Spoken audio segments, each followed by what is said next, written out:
boys, what's going on? FYM upon here. Welcome back to Grim Dawn. I'm gonna be real with you. I don't remember what point we left off on, because it's been such a long time since we've last played this game. But I will be playing again. I will be getting to level 100 at least, which will probably actually be today. We will be most likely continuing on with the DLC. I do plan on completing the DLC, so that is also another thing. As well, we've got a few other things that we gotta do, mainly just complete all the dungeons, anything that we can do, really. And I'll probably show off, when we do get the chance, the Crucible. Because at that point, it's just a matter of getting gear, and the Crucible's really good at doing that. But I digress. Without further ado, let's just get into things and see what happens, because I've got quite a bit to do. But yeah, no, I do believe I can show you the Crucible, but before I do that, I do want to, at the very least, make sure I am fully prepared with getting as many minions as possible, making sure I am fully prepared gear-wise, and anything else that we can get our hands on, really. But I digress. We've got some notes here that I can quickly get read, so I will be doing that in a bit. But first, we want to sell some stuff, obviously, because we've only got so much that we can do here. So first, let's just sell all the greens here, I suppose, because we still got the mythical guillotine that I do need to get, but I digress. We'll sell everything, because we don't need it right now.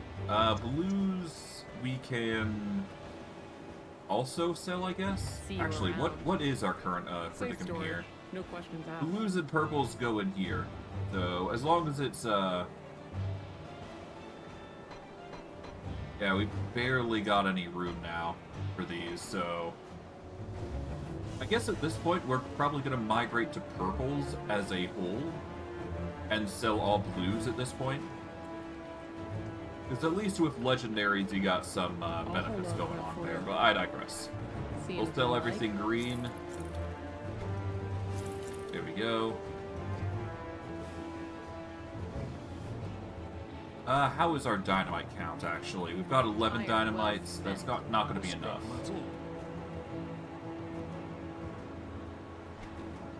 We can make one more, but we don't have enough Aether Crystals. So here's what we're going to do.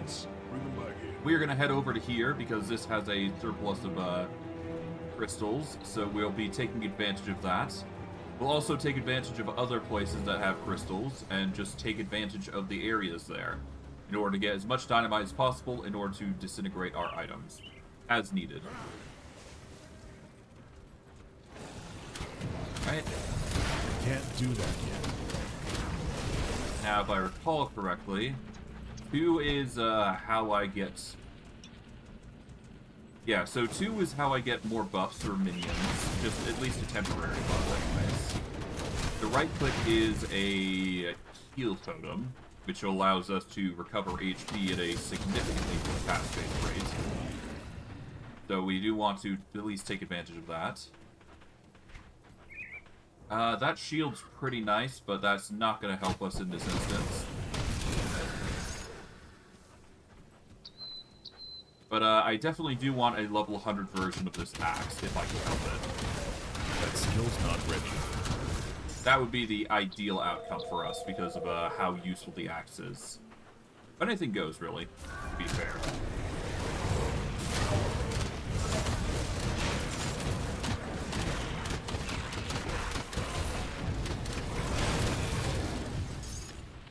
Okay, there we go. Skill's not ready.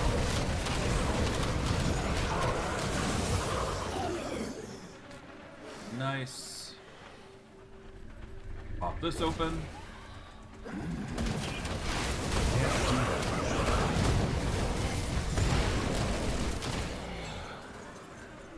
We'll quickly go this way, because there is still merit to go this way, at the very least. Nice.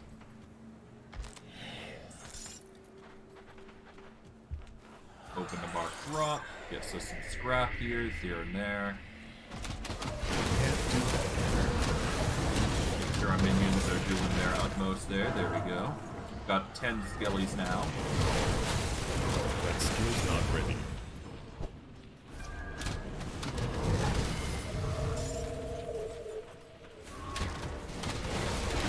Can't do that yet. There we go. Ignore this portal for now, in favor of just keep going. Because I know for a fact that we are going to need to keep going in order to get as much results as possible here. Can't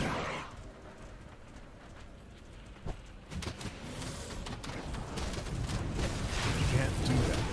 Yep.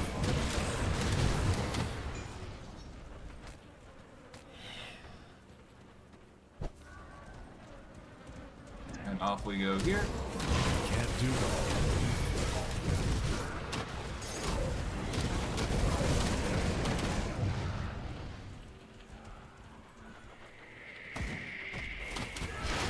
Can't do that yet.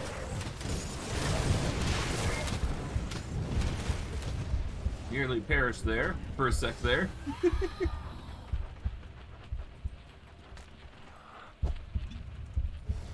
Alright, there we go. That skill's not ready. Just casually take out the enemies here. Simple stuff here. Yeah, there you go.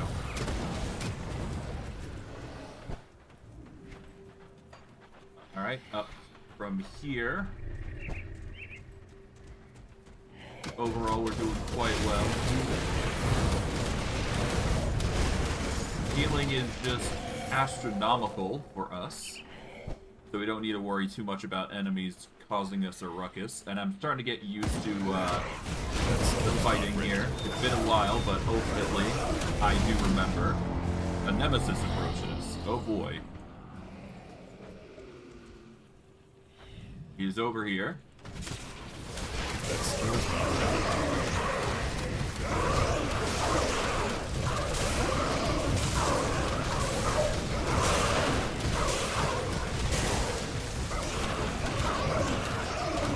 Okay.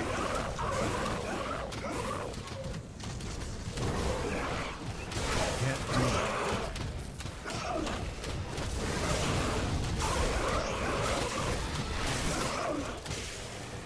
There we go. Get more minions here. Can't do that.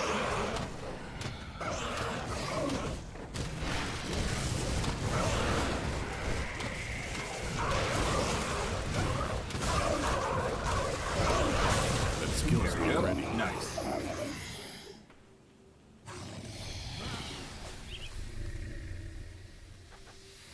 Okay, for our troubles, we pop this open, we get some blueprints, we get a whole bunch of items. And what was that? That was a... Okay, so we got Golem. Okay, so we got the Golemborn Greaves again. Okay, so that gives us 5 physical resistance as compared to the Fiend Flesh Greaves, which is way better than what we got. So, Golemborn gives us armor. But other than that, we can easily just have to face with the physical. Either way, we're just built different, put simply. No matter what we do.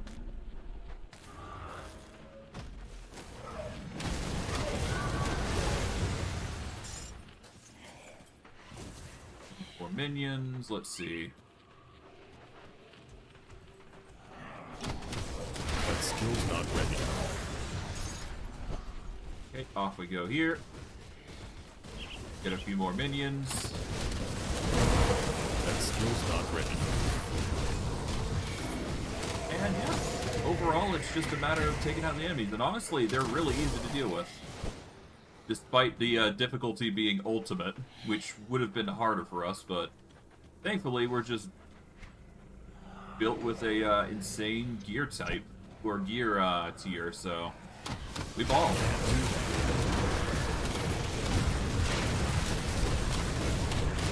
Hey.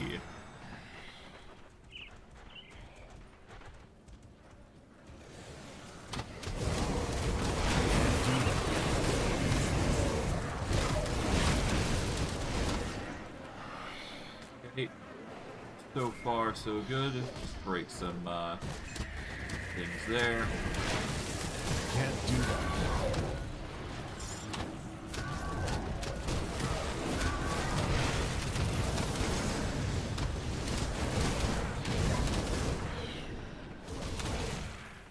At least we can get some dynamite for our troubles because of this. So we'll grab the dynamite here.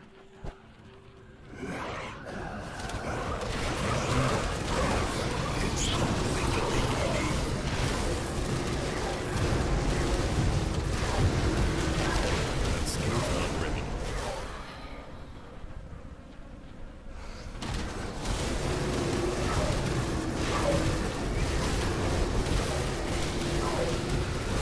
I can't do that. There we go, got him. Pretty simple stuff if we know what we're doing, that is. Okay, we got the restored shrine here. There is the Aether Warp Totem, so we've got to prepare against that. Other than that, we should be fine. Let's grab what Aether Crystals we can here. Can't do that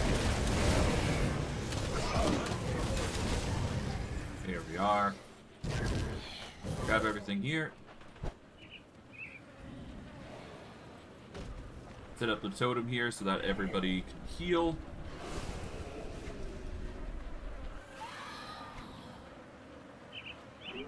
Yeah, there's a lot of things that we gotta go through, but Absolution is a good one. Another learned item, to say the least. A lot of varying items here. Need some high quality gear in the end, though. Lebos Ring. 15 all damage, experience gained, and elemental resist. This could be good for, like, passing it over to a level 10 character and just letting them grind with it, because that's actually a really good basic ring for us. Well, a good basic ring for anybody who uses it, that is. But I digress. Alright, but with that... That skill's not ready.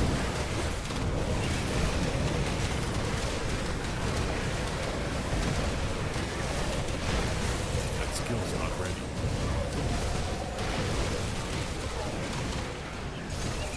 There we go. Mythical Modrogan Sigil, a few other things. Alright, let's see. Mythical Bounty Hunter Shoulder Guard. That gives a few other bounty stuff.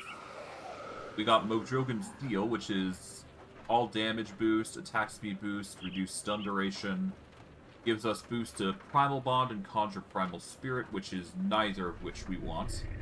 The Wendigo Gaze of Caged Souls is way better in that regard. We did manage to get some Aether Crystals, though, so that's good. We need to press L in order to open up the Personal Rift. It is in our best interest to go over to... where is it?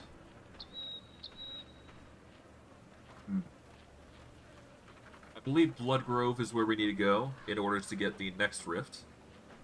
So we'll go to this rift here, and we need to go northeast from here in order to get more gems. It shouldn't be that hard to find. As long as we're, like, really built to fight, we should be good. Like, the enemies here are pretty simple in all retrospect. Okay, grab those.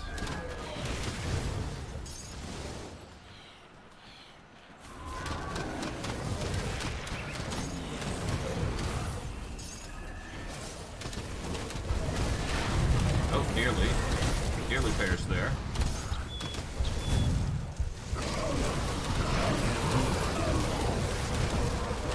Casually take out Alara, Starfire.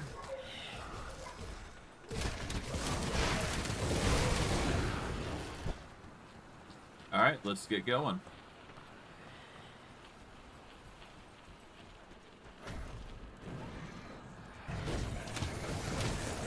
Pop some items open. Can't do that yet. And let's get going. Casually just summon up a horde.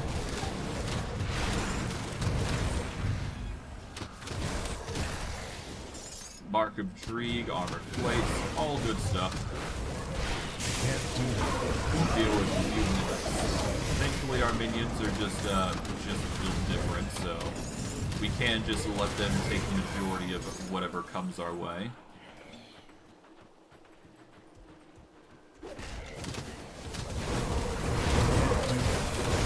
Our, yep, they stand no chance. Our damage output's just ridiculous. At the very least, the Aether Crystals come in clutch, so we're gonna get a lot of those. And we'll get extra dynamite by going through these areas, so that's also good. But the Aether Crystals are the most important thing, so we want to grab as much as we can. Is not ready. There we go. Okay, that's the lot of Aether Crystals there. Up to 29 now, which is really good. Okay, minions are fine.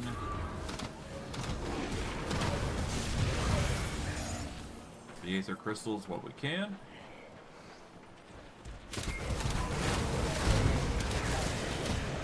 I would assume there might be a boss here. Yep, there it is. Kind of predicted that outcome.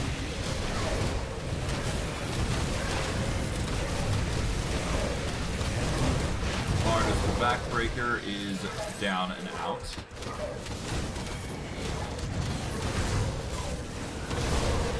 Can't do that. Okay, there we go. Nice. Okay, grab those. Level 82 gear. Could be worse, though. Alright, with that, though, we can now go back to Homestead. We can make as many dynamites as we can muster. We'll disintegrate the lot of what we don't need. And we'll go from there. See anything you like? So we'll just sell all greens here. There we go.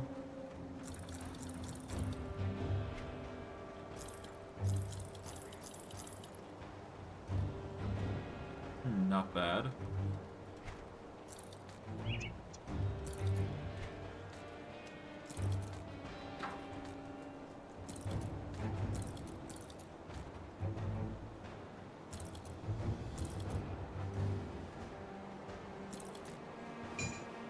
Okay.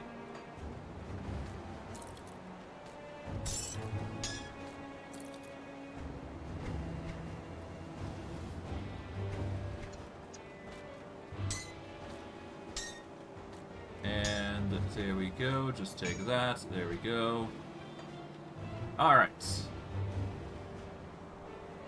Now we just gotta make some dynamites. So, all we do is we go into here. We make some Aether Shards. There we go. And we just make a whole bunch of dynamite. There we go. That will get us a juicy 50 amount. We'll keep one of the shards, ideally, because we do want to at least have them continue to stack. So better to play it safe in that regard. But we will go back to Devil's Crossing, disintegrate what we can here, and we will get on our merry way to the DLC. Or at least that is the intended plan. Okay, we want to dismantle.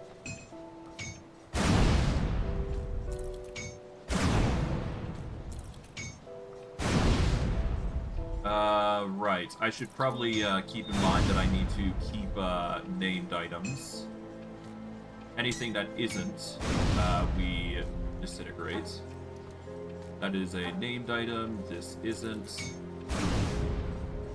This is named. That's named. This isn't. We don't need this, so we'll dismantle it.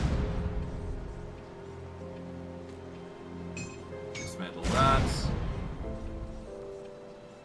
This I don't need, so dismantle it. I've already got my weapon of choice, so I don't need it.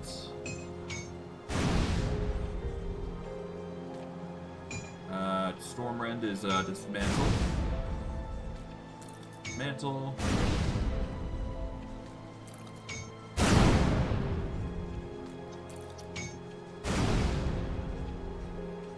Okay, we can dismantle this. This I don't need. This can go.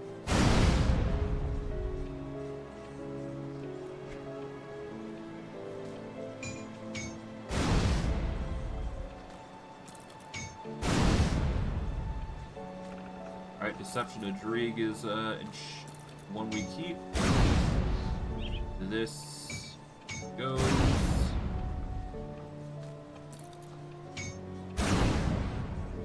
This can go. Livonia's Ring we're gonna keep, because that can be really good later on. This we dismantle. This can go. We keep this. There we go. So all those are named items. We keep that for shared loot, because that can go to a new character if I ever do play this game again. Which I guess I could see the replayability in it if I were to go that route, but there's no need. Technically I could just go to shared loot here and just stuff a bunch of stuff there as well, if I'm feeling a bit iffy about it. Alright, so these are named items, so we just toss all this in.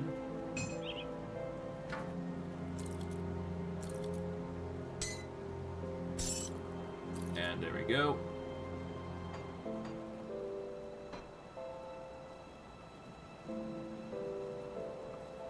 So we're going to take all types of these. So we're going to start with the big items here, and we'll go lower and lower accordingly.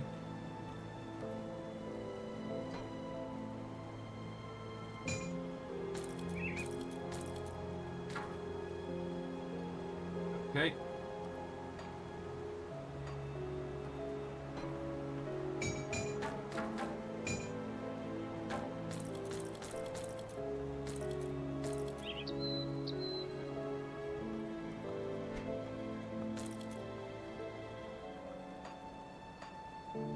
Okay.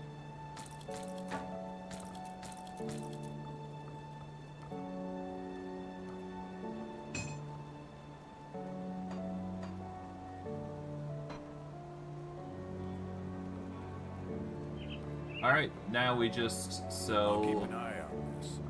Safe Oh, hold on. storage, no questions asked. Yeah, these are mythics, so... Well, Keep no, an they're eye on not this. mythics, but you understand what I mean. We will disintegrate the biggest items, and we'll go from there.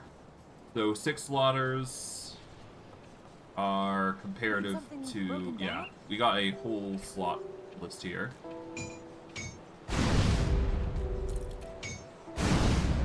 We're just going to dismantle all these.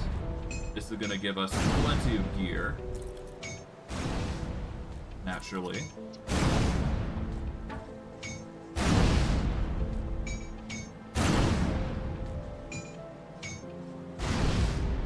Alright, but henceforth, I am going to only keep legendaries for gear.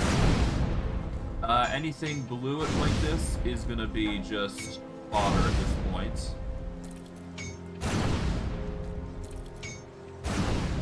Okay, there you go. 7, 6, 5, 4.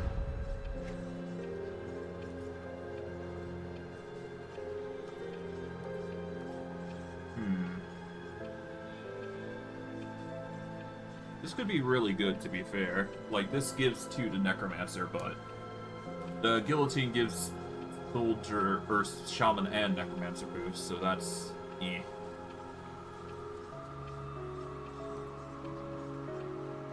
Anyways.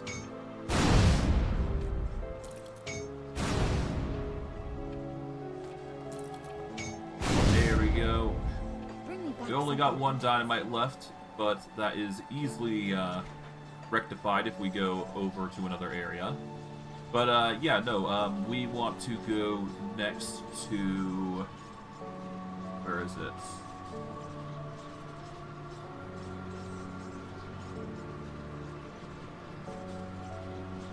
We need to go to the Stotland Mine if we want more of those crystals, I do believe.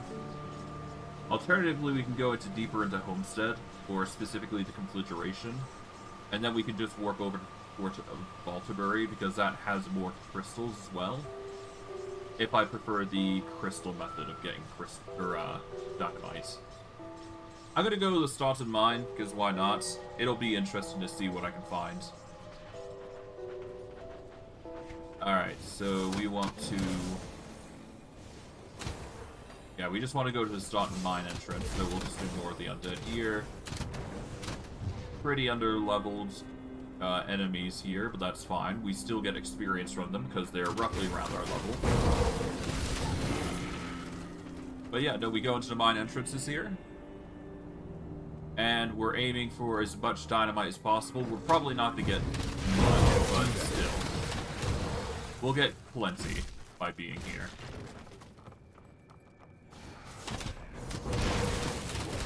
There we go. At the very least, we'll get Royal Jelly, which is a heal item. And we do need more Royal Jelly in order to make more healing, so... I might as well make vials for healing.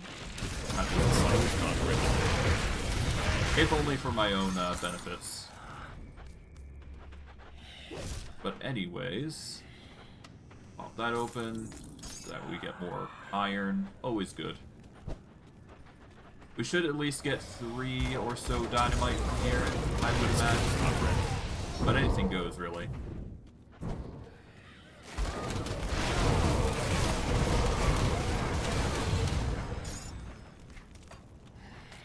Food rations.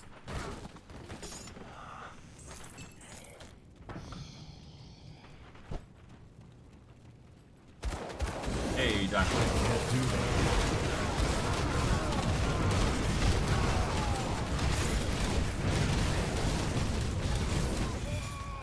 Here we go. Grab all that. No dynamite up here. Let's see. We only got 1 dynamite thus far, so not really good findings here thus far. Can't do that. Not a good thing.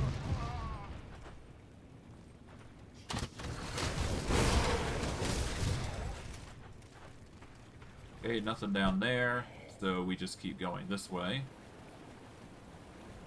Can't do that yet. Nice.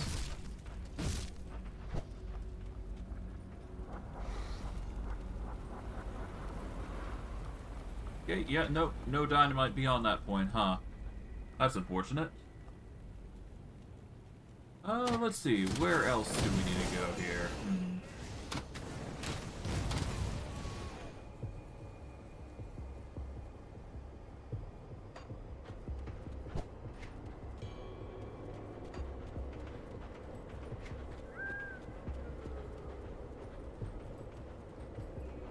Next best place I can think of is going up here somewhere. Actually, yeah, no, there's another place that I can go to. But you know what? It may be better if I just get the crystals themselves. So I guess Dead Man's Gulch would be ideal here for this occasion. Because I do know of another area that has a lot of crystals, to be fair.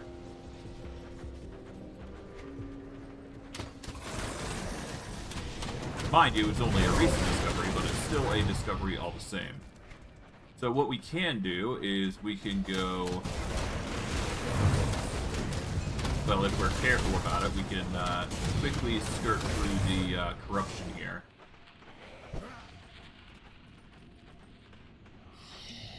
Oh, wrong location to hide, but we go over here. This allows us some free movement. And we want to keep going down here, so we need to rush it. I can't do that yet. And off we go into the other area, the Immolation, if you will. Immolation is a dangerous area, but it does have a ton of crystals that we can actually find. I can't do that. But in doing so, each is an Aether Crystal, so we've got the benefits going for us. So all the better to get this done and over with. Go.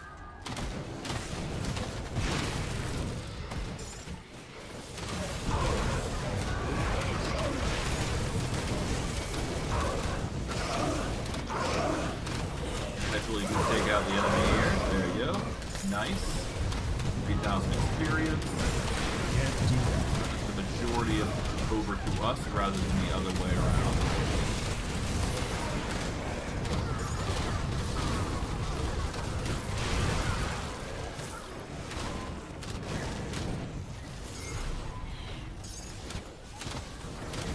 Okay, ignore them. Can't do that yet. Focus on healing here.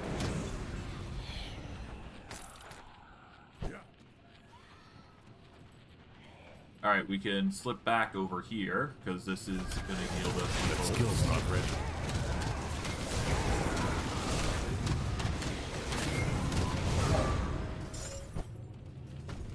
That skill's not ready. Oh, thank you for the follow. Much appreciated, Keefy934. Welcome. That skill's not Alright.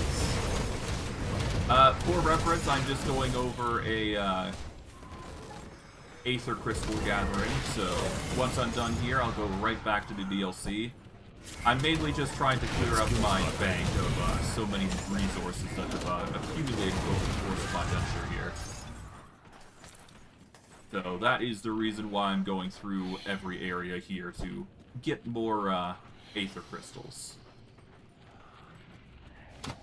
Mainly for the dynamite, but that's about it. But once I do hit that boost of level 100, I should be able to upgrade my gear to something completely different, making it even better.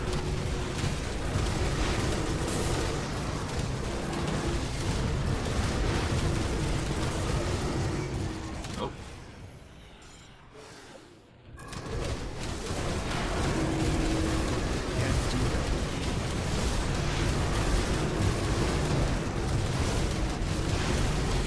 Bada boom. There goes the boss there.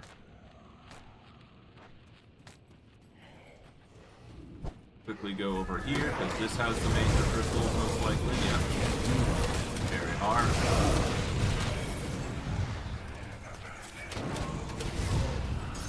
And we even get some dynamite for our troubles here. Not including, of course, the loot, but that's besides the point. But otherwise, that should be the majority here, so we can go back to Homestead, make some more dynamites. At least that is the hope. But there is a little bit more crystals, so I'm going to grab what I can here, and we should be able to go. Like, we could probably get, like, maybe one more if we're lucky. Doesn't look like it, though. Yeah, no, we've basically cleared this area out. Alright, let's warp back. We'll go into our personal rift here, and we will go back to Homestead. We convert all those crystals away into material. Well, dynamite material, that is. And we should be good. What brings you to my forge? Okay, so dynamite, we need Aether Shards. Alright. And now we can make a few more dynamites. There we go. Get it all the way down to 1. That's probably going to get us like 20 or 30 more, which is perfectly acceptable. Now we go back to Devil's Crossing to use the Inventor to dismantle those blues. We'll sell everything blue-related here as well, while I'm at it, actually. Put it to good use. And let's see. The Paragon, or the Cowl of the Paragon. Pretty interesting.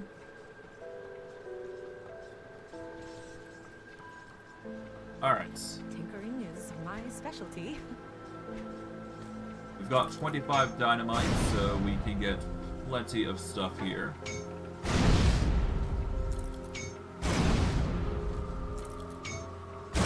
And as much as I like this scythe, we're going to get rid of it. If only for the fact that this axe is better in regards to skill buffs, which we kind of need more than anything else. So far, though, it seems like we got plenty of Ancient Hearts. We're getting some, plenty of Uchten Blooms, which will be good for crafting later.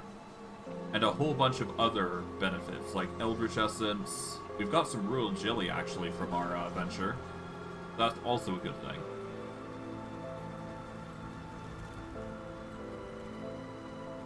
Got something you need stashed? Okay, so now we need to decide what we're gonna take next to upgrade things. I guess ideally we want to use the 2x2 slots here, so that be in our best interest to get rid of, next to getting rid of these 1x4s.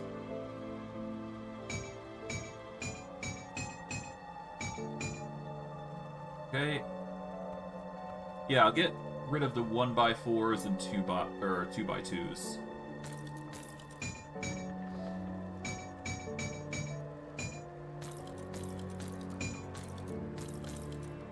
There we go.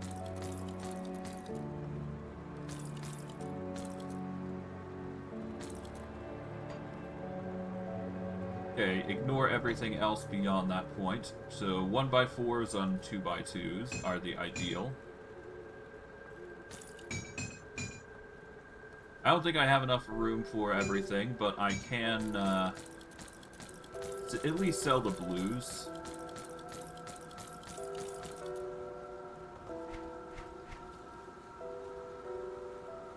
Alright.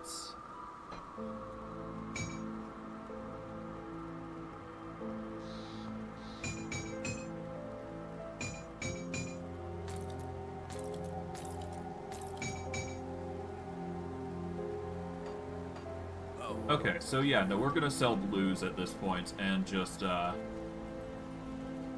dismantle the purples. See anything you like?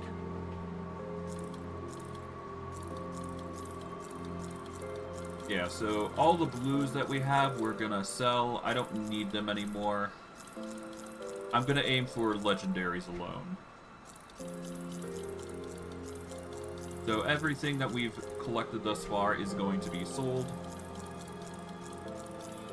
Named items will be the exclusion of this, obviously. Oh, we will take back the legendary there. There we go.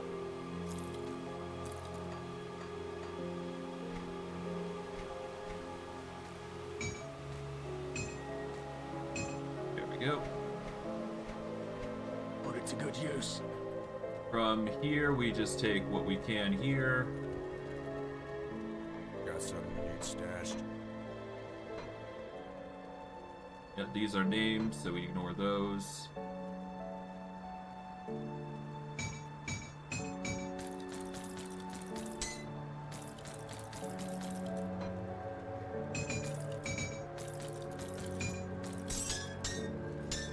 There we go.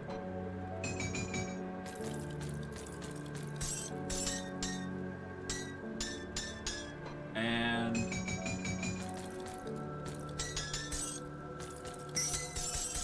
I'll hold on to that. alright, so the last one should definitely go back here. We want to keep I'll Torment keep an eye on there. this.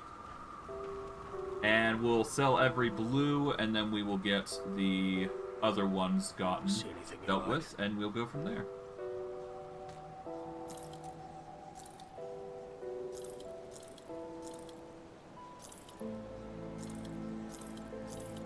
Okay, blues. That is a blue. That is a purple, so we want to keep that.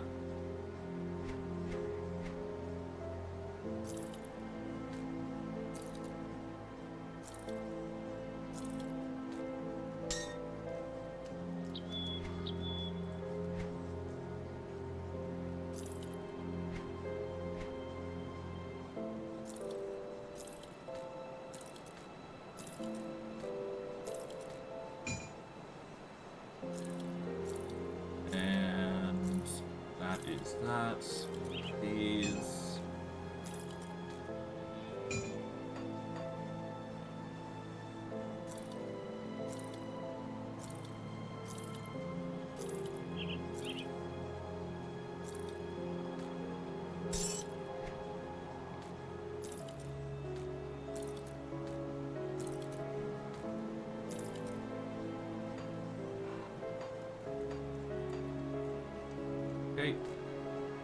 Mark the Forbiddens.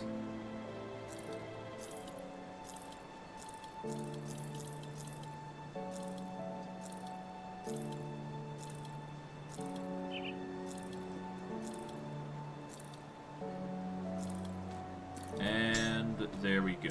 That is all the purples that we've got that we can disenchant. We'll go from there. Need something We broken can't down? transmute yet, so that is a bummer, but that is fine.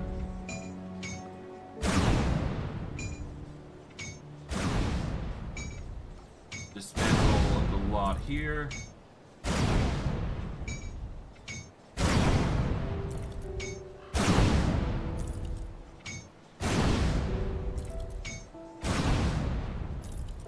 We're just going to dismantle the 2x2s at this point. Oh, whoops.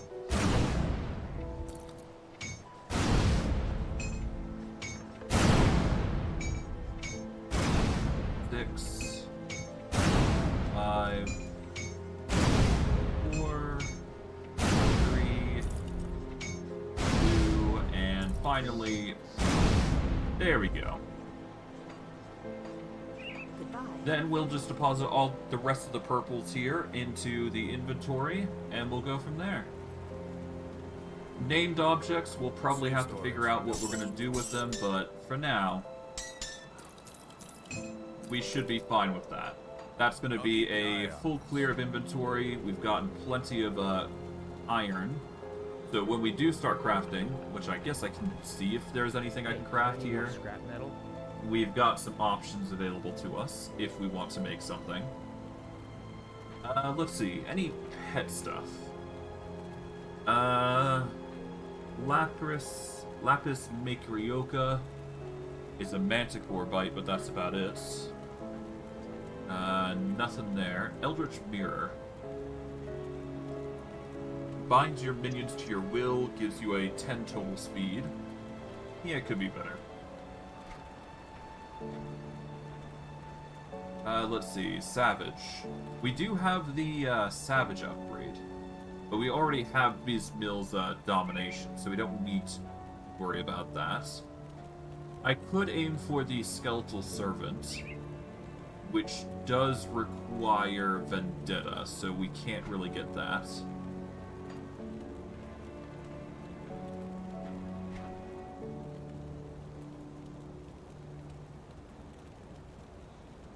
Vendetta.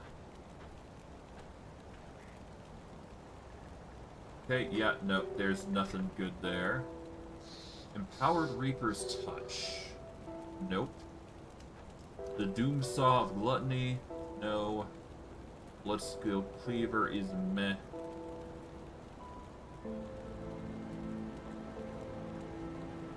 Mythical Hellrune Carver is tempting, but again, there isn't really much in the way of good abilities here.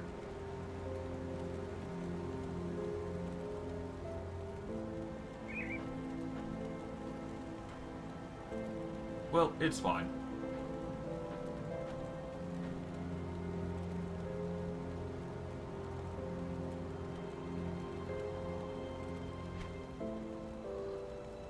The Dissenter is an Aether Pistol. Interesting. Empowered Bolt Splitter. Flesh Warder Rifle.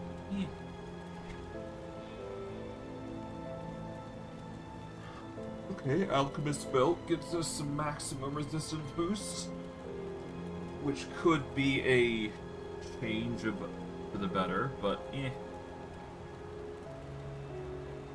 Mythical Chains of Anguish. And Sanguinus. A +1 to all skills would be better than what we've currently got, but... Let's see, is there anything pet specific?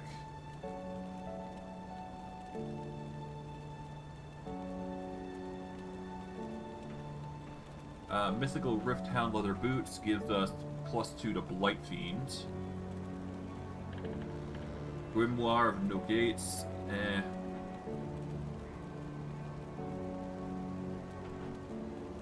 #2, Luminari Hat, 94.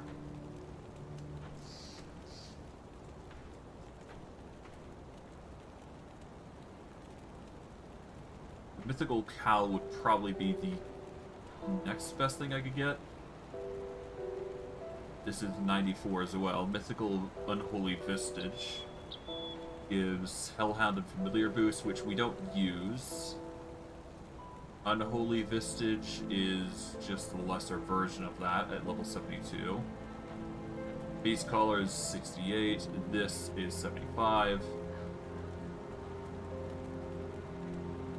Alright, well, either way, there is no concern on my part that needs to worry about that sort of thing. So, off we go. First, we're going to do some reading. I must admit, at first I was thrilled with my discovery. To defy the witch gods and transport myself to their domain without their knowledge was an exhilarating prospect. Even more so when I succeeded. What I did not account for is that the intrinsic instability of the realm I had traversed to. The land itself, as astounding to behold as it is, shifts within a vast emptiness. The portal I had ripped through, the veil, became unstable within minutes of my exploration. I gasped in dismay from a distance as it ruptured and vanished before my eyes. Without my reagents back in Cairn, I cannot possibly create another rift. My only chance now is to study the local flora in the hopes of discovering alternatives to my spell. This is the realm of raw, wild magic. Hold on. Here we go. This is a realm of raw, wild magic after all. Surely if the witch gods can harness it, then so can I. There are, however, more pressing concerns. While I seem to have evaded the infinite gaze of the dream, I've attracted the attention of local wildlife. Most appear to be harmless. Ravens with feathers that shimmer in the sunlight sky, or sunlight fly overhead, and lizard-like creatures skid around my feet. But from time to time I hear the bushes shift violently, as something larger passes by. Unnatural sounds echoing in the distance. I've sent a chill down my spine, on more than one occasion. Worse still is the sounds are getting closer. I'm starting to believe now that my success was not so much due to outsmarting the gods themselves, but them knowing that I was doomed to begin with. This is not the domain of human. An untamed realm teeming with creatures beyond comprehension, and I could become their prey. I write this final letter so those who may find this know what has transpired.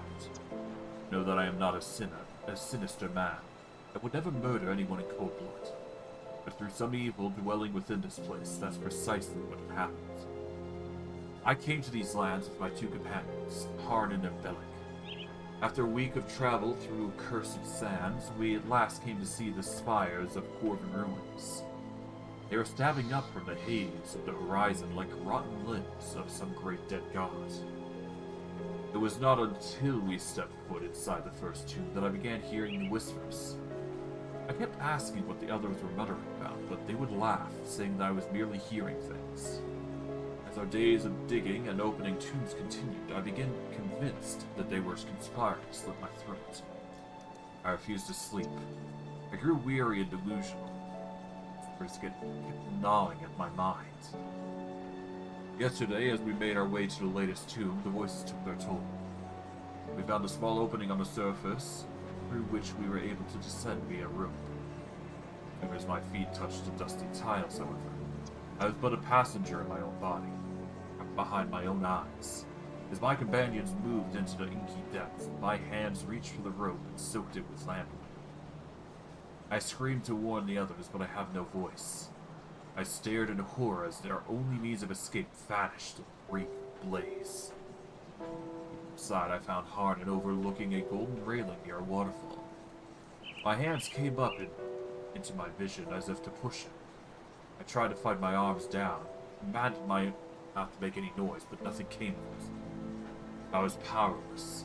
I could only watch his hands shot out in desperation, grasping for anything within reach. The railing, the wall, me. His eyes met mine with the final fearful question. Why? Then he was gone, toppled over the railing, and out of sight into the ravine. Belloc was not far from my grisly deed. I found it admiring the intricate work of gold-encrusted statue. The figure was frightening, many arms gripping a razor-sharp halberd, as if at the ready to defend the tooth. There was an eerie quality of unlife about it that made my blood run cold. In a flash, my hands were wrapped around Belloc's arms, and I lifted him with inhuman strength, way up into the air before forcing his back onto the statue's weapon. I released him and watched as he slowly slid down the length of the halberd, his blood pouring down along the shaft and pooling at the foot of the statue. It was at that moment when my last friend was dead that whatever spell had enthralled me had ended, freeing me from my mental prison. I screamed and wailed and pounded on the cold stones like a distraught child. For a brief moment, I could swear I saw a withered face clad in golden armor staring back at me. Then it was gone. I can't say when or how, but I pulled Belloc down on the statue. Nor do I know how long I laid there holding my dead friend. My mind was broken. There was no hope of escape. I saw to that. By my own hands, I became trapped out here to waste away, rot, to bone with my fallen companions. I needed to write this, if not for myself, then for my friends. I can only pray their spirits know in their hearts that it was not me. They will grant me with forgiveness, or greet me with forgiveness when I see them beyond the veil. Gods preserve, my hands were not my own. Her burning Ziziah waves, her burning waves beckon, calling sweetly into my ear. I see her in my thoughts like a golden ocean laid before me. Her bland expanse conceals countless treasures, hidden tightly away, left for only the most intrepid lover to revel or reveal. Through her dangers abound, she lingers in my mind, haunting me as I sleep.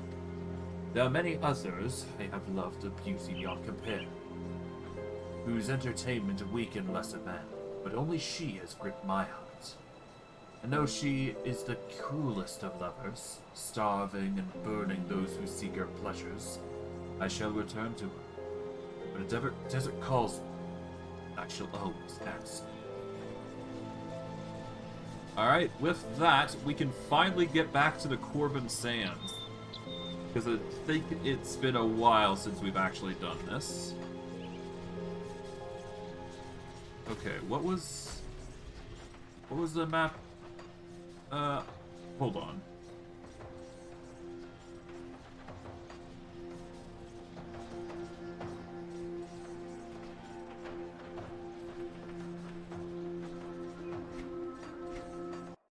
Hold on, I'm trying to find the map button.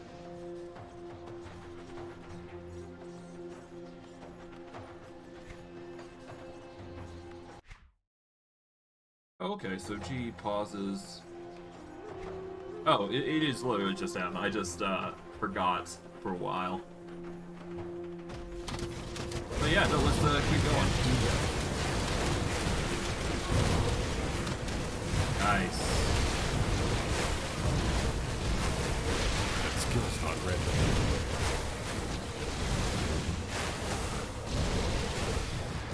Not a fan of poison, because that seems to be the weakness for my skeleton, period. But other than that, we should be fine. That skill's not ready. Go.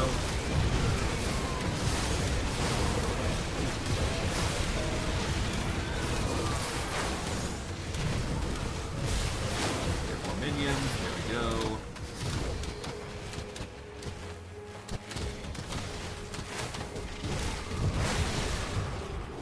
Alright, what is required of this segment? That's the question, huh? Alright, what is the requirement? Okay, so we can't rouse its potential just yet, but that's perfectly fine. We're here to explore after all, above all else. So let's just keep doing just that. Explore.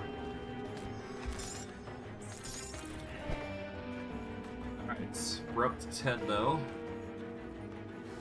Fiend's Flesh is rocking its magic, giving us a bit of a barrier of sorts.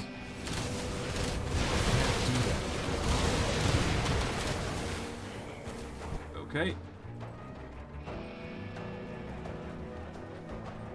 Nothing here, so we can keep going, I do believe.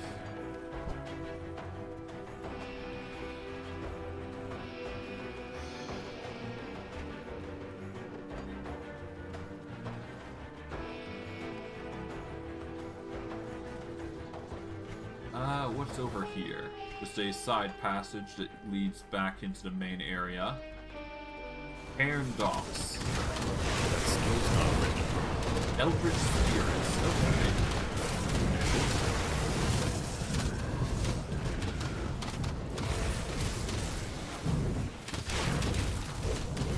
Mummies are always going to be an enemy that we deal with, most likely.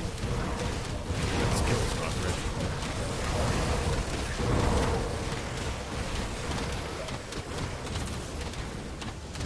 Okay, mythicals, nice. Can't wait for the level 100 gear to start dropping. That's gonna be fun.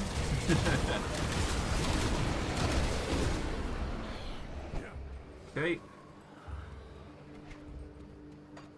With that, I guess we go across here, see what we can find. That skill's not written. A few enemies here and there. Not a fan of the poison, but that's a given. They're always going to be a nuisance no matter what we do, so we'll just have to make do. Minions. Skill's not written.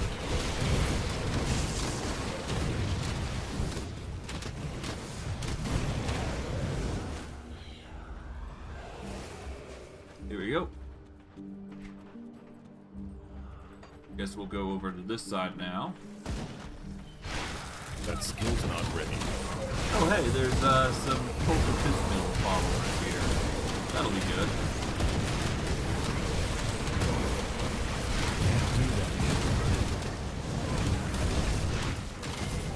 Hey. Pop that, so that we get a soul shard. Pretty cool stuff. Maw of Inhat entrance. Okay. Can't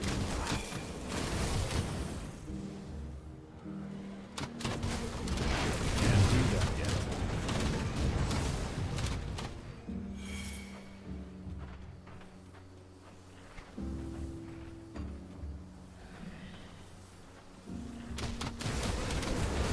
Can't do that yet. Here we are.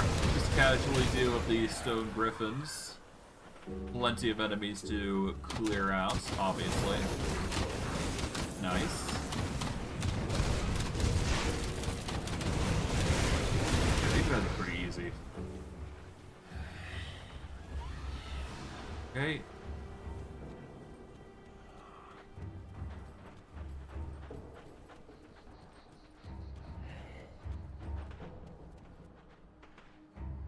Okay, Tomb Brothers is over there, so let's see. Anorak's brothers are over there somewhere, apparently. So I'll worry about that as I go, so it's all good.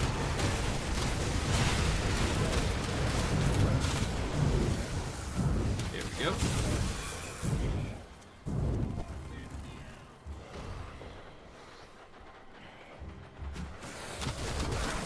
The cults are enjoying our presence, naturally. The more we kill, the better.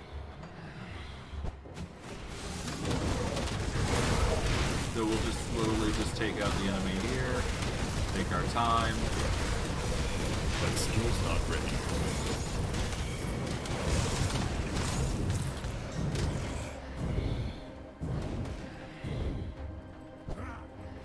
Okay, if we go down a bit here, we can go to this little, oh, if we go around, we can go up here.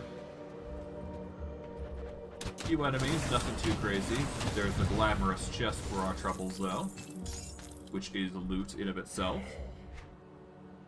Haven't gotten much loot into gear-wise, but that's perfectly fine because we're slowly getting experience. That alone is good. Okay, from here we'll go across. Guess we want to go up and around here, if only to make certain we're exploring every kill sequence in here.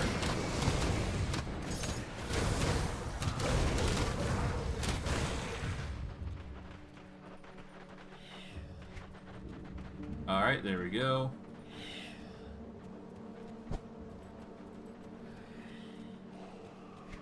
Okay, if we go further up here, we get up to the Forsaken Eldritch Totem. To go here, we're probably going to have a bit of issue because this is poison. I'm praying that's not going to be an issue though for us. Not by a large margin, anyways. Can't do that yet.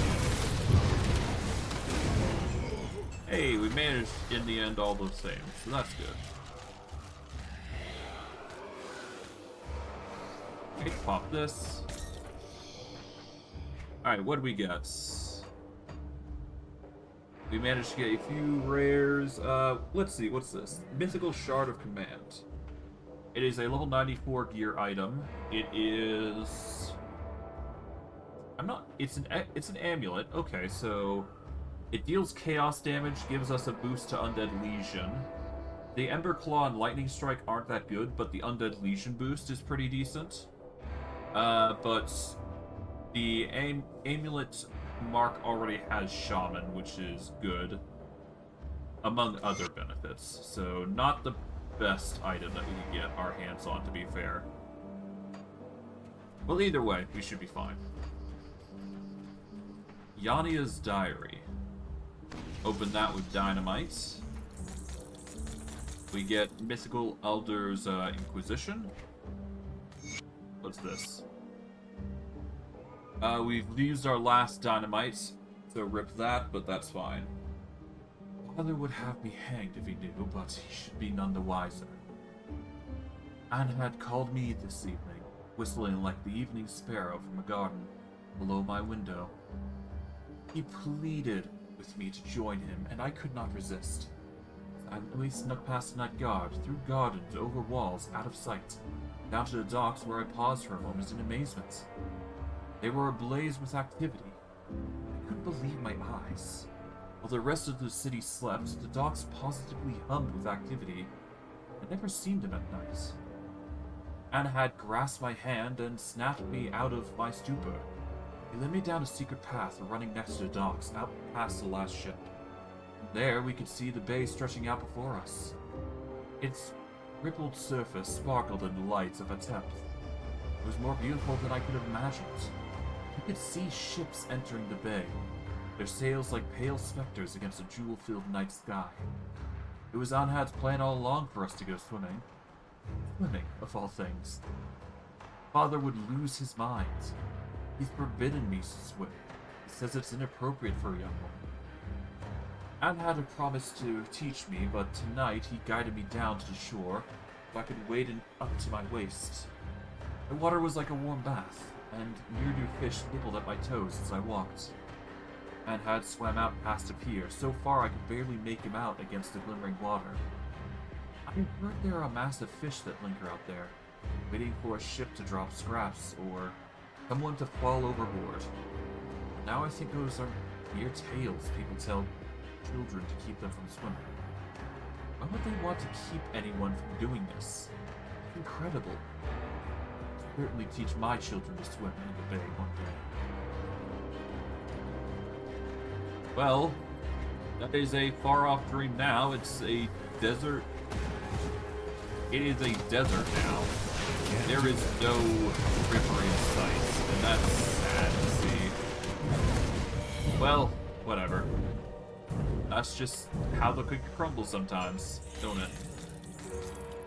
History just do be like that.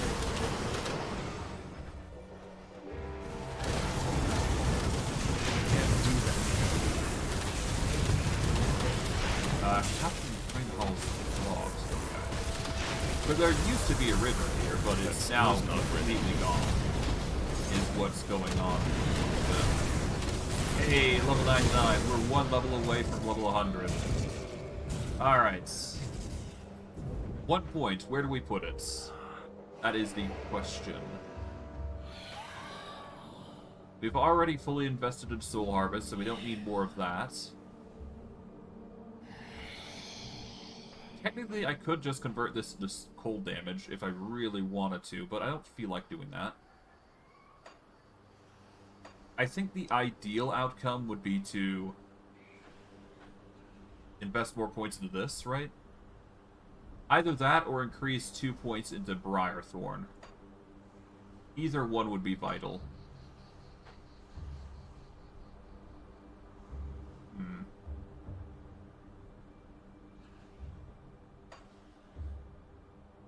Let's go for Spectral Wrath here, to be quite honest. I like Spectral Wrath. It's gonna give us more, it's gonna reduce their physical resistance and just make the enemy even weaker, so this would probably be better for us, overall.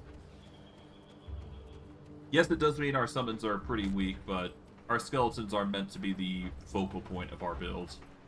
Anyways, so there you go. Can't do that. At least with the aura that we've got currently, that's going to make the enemies really weak, and it'll allow us to deal a whole lot more damage. Plus, it nerfs them significantly. Like, what? They suffer a -2 attack speed, they lose physical resistance, vitality resistance, and aether resistance. We do a buttload of aether damage. Well, no, not aether damage, no, vitality damage. Wait, vitality damage? We should be doing vitality damage, I do believe, if I go into skills. Let's see. Yeah, Soul Harvest gives vitality damage on top of the vitality damage skills already. So it just works. It just works. Never mind everybody's doing chaos damage. It's a whole slew of abilities that is going on right now. And as long as I'm persisting, I will be able to nerf the enemies to oblivion. It's the most I can do beyond this point, beyond just using minions here. What needs to be done in order to make a strong build, if you will. If I could, I'd love to have more weights to work with, but you can only do so much.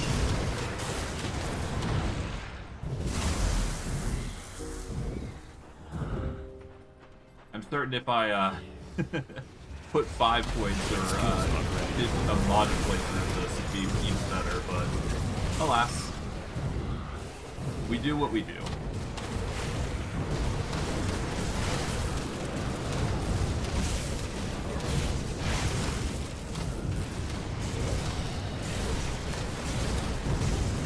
Yep.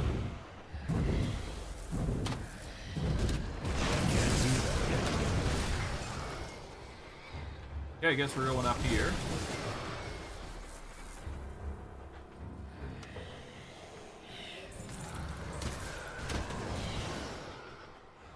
Aranax Journal. I will talk with What's the Space in a bit, but before that, I do want to explore a little bit more of this area. Naturally.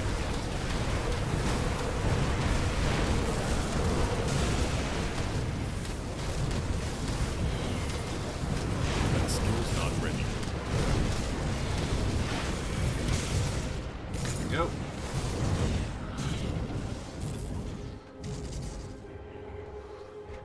Okay, so far so good on the exploration part. We did pick up 2 notes. I'm gonna read the 2 journals before I go into talking with Aral here. Let's see. After more than a month of travel, we've reached the port of Cairn. And a hard month it was. The crew has suffered more than they deserve. During our first week at sea, a freak storm flooded the hold and ruined a fair portion of our better provisions. The steward's been forced to dole out smaller portions that I'm sure she'd like. There were more than a few threats to his life come mealtime. To add to the lean conditions, a particularly bold band of native pirates attempted to board the ship from a small canoe as we passed near the Tarkin Islands. I didn't know what they were thinking at the time, as they had little chance of sacking a ship. Not a one of them was fully dressed, and only 2 of the 5 were armed. You could call it that. They carried no more than roughly fashioned spears. Little did we know they were so lethal. The crew's response was expectedly concise, and the attempted raid was stopped almost before it started. However, 2 of the crew, Barkin, the deckhand, and Rennet, our new swabby, sustained minor injuries from the incident. Both took ill and died no more than a day later. Barkin.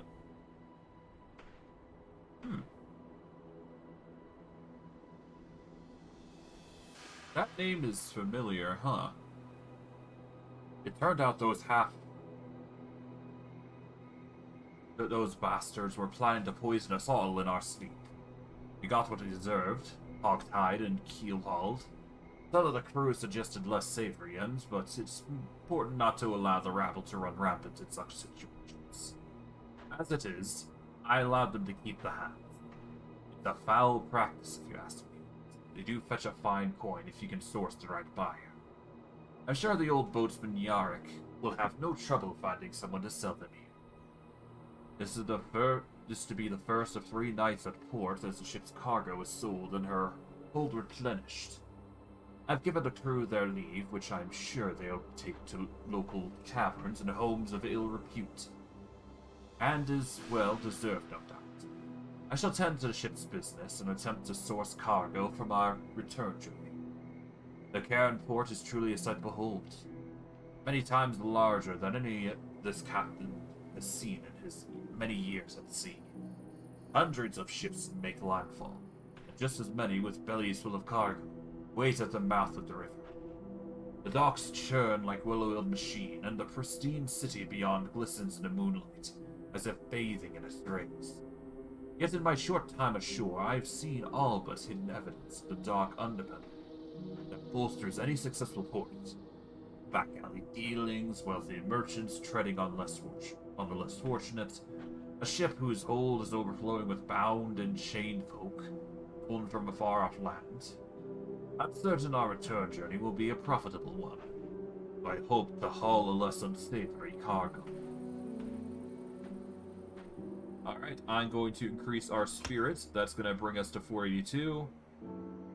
We probably won't reach 500 as planned with cunning, but that's perfectly fine. We seem to be making a good number of points, period, between all categories, so we should be fine. Alright, I'm going to take a small minor break, but when I return, I will read Anorak's journal, and we'll go from there. I will see you guys in a bit.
Okay, apologies for the delay, I'm now back.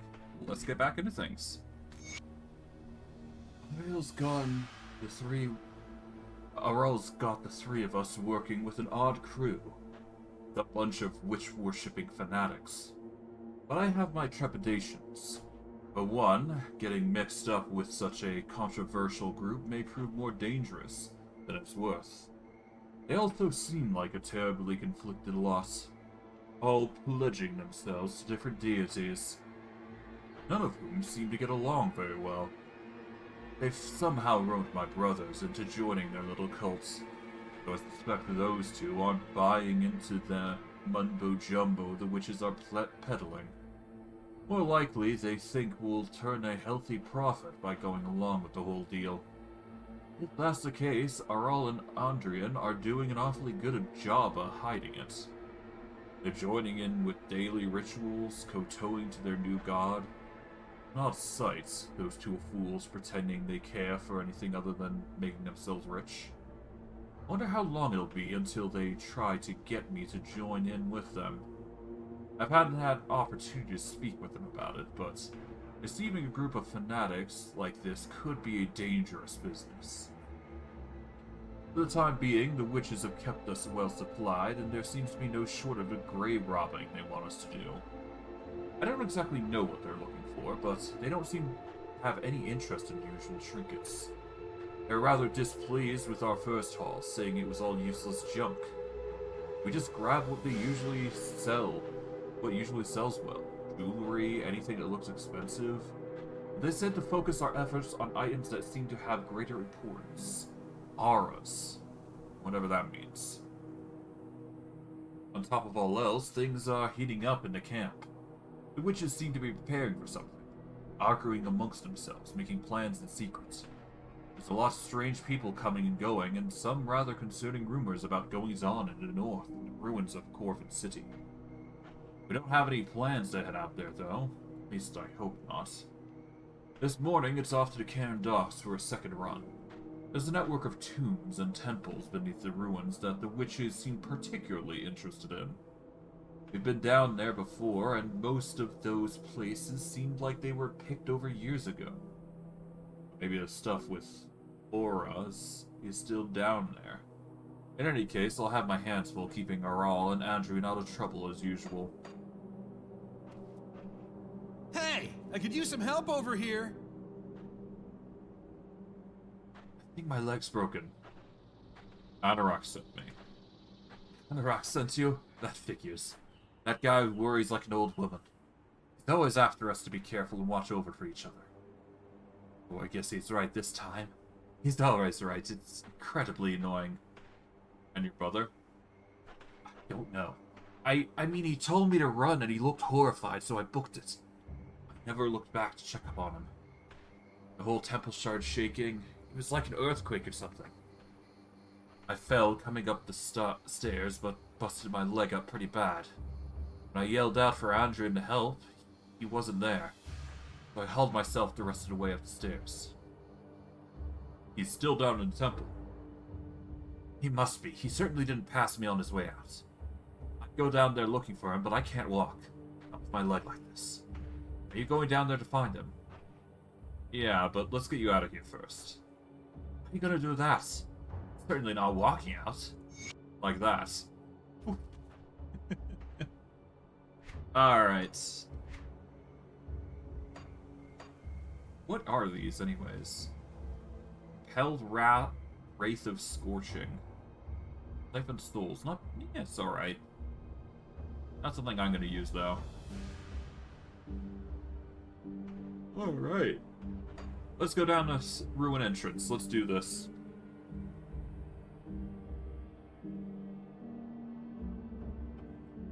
Just need to have a drink there, and there we go. Alright, let's explore the ruins. Let's see, where the second brother is.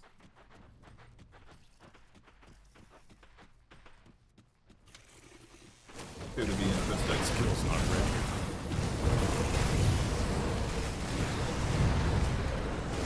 We are now respected with the Cult of Bismel. Nice. So we are currently revered with the Coven. Cult of Drieg is friendly. Cult of Sewale is friendly. Revered in Devil's Crossing. Despised by Eldritch Wars. Revered in Homestead. We are now we're getting respected in the Malmuth residence, and we're almost up to Honored. As long as we kill Aetherial Vanguards, we should be able to get that up to Honored. We're almost revered with the Black Legion to boot, so that's good. The Outcasts were revered. Yeah, we're basically revered with a lot of people. That's good. That's going to get us more material, most likely. There we go.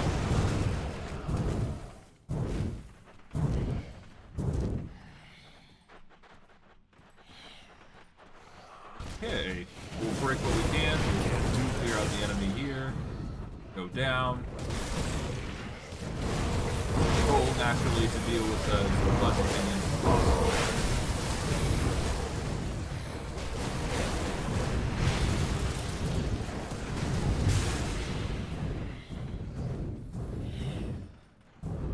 Far so good.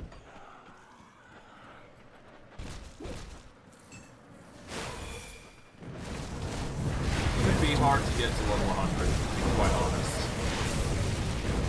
Not sure what we'll get as a benefit for getting to level 100. I'm hoping that we get more skill points the more we level up, but I'm hoping that level 100 isn't the cap of skill points. Does that be really annoying?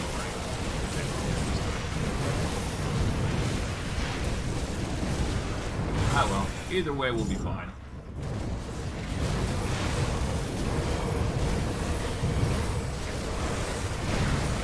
Nice.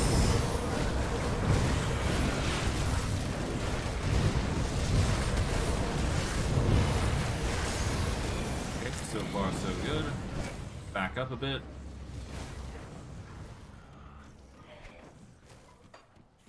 We're gonna backtrack a little bit. Let's see. Let's open this Exalted Stash.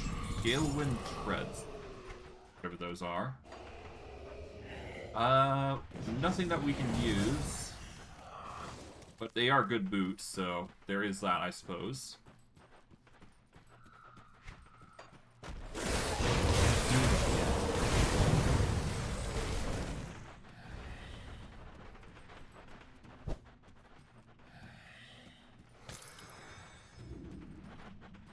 Alright, but yes, no, with that, we can now continue on our journey. Yeah, all we gotta do is just keep going.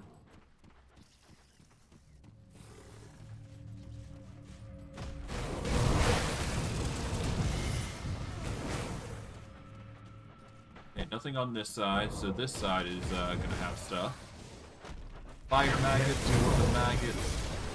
Gonna have a lot of enemies to kill, most likely.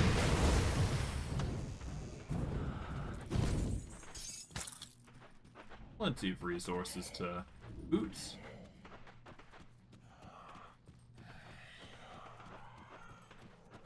Right, so far so good.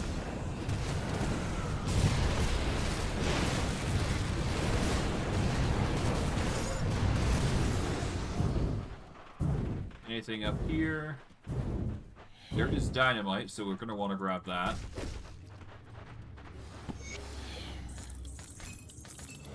Pop the dynamite back here.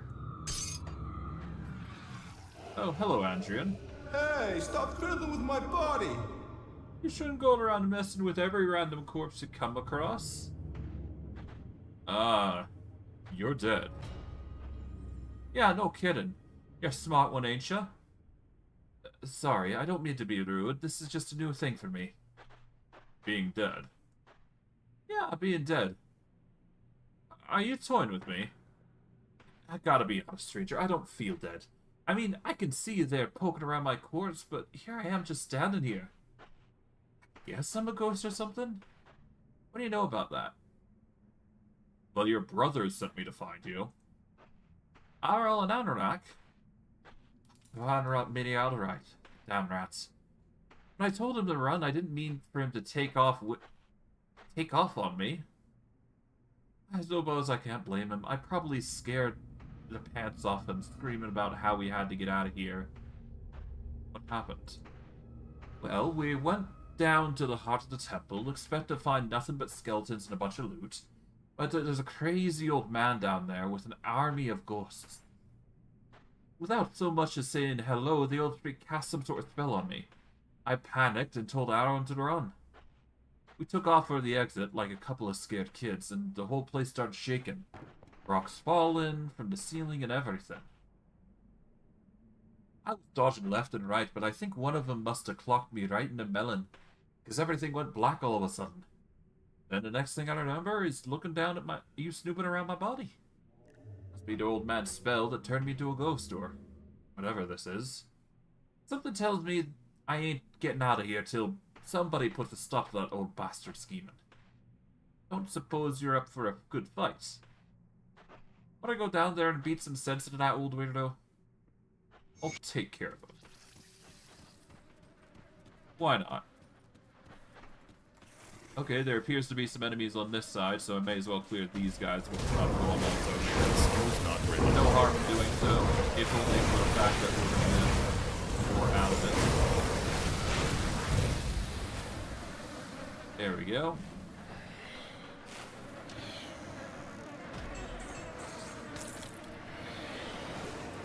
Get some more minions out. There we go. Alright, but that's the first part of this dungeon cleared. Now we can go to the second part. Pretty simple stuff.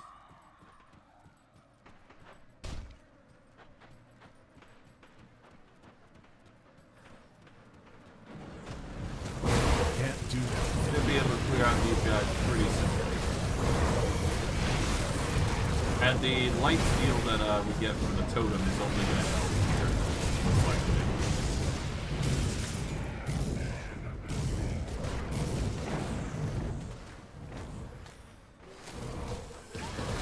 Skill's not ready. Okay, there we go.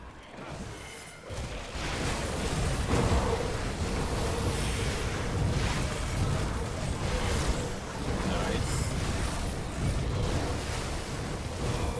Can't do that. Enemies are taking their toll here.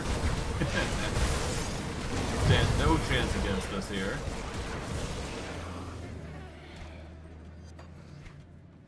Let's see, we got Daga's Hood.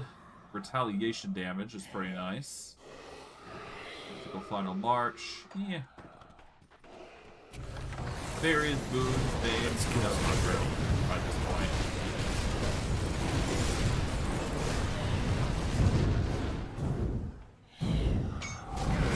Hey, there we go. Titan Dog.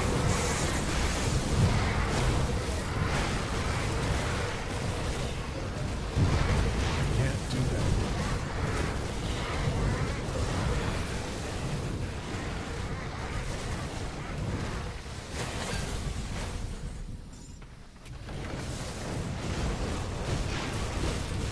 Can't do that. Okay, there we go.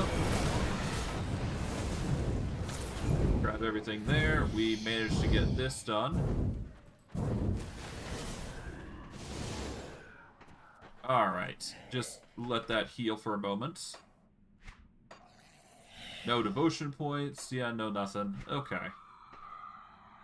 Cinder Scorn is a physical axe. What is this? This is a vitality weapon. Deals cold and vitality damage with Frostburn and Vitality Decay. Fire damage is converted into vitality damage, which is interesting.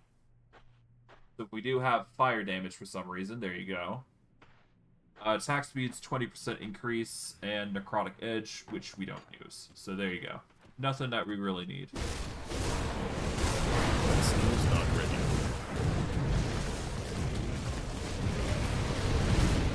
There we go.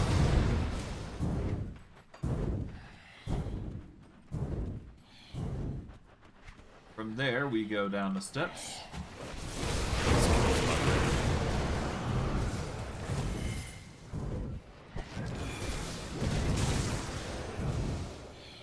Okay, we go down here.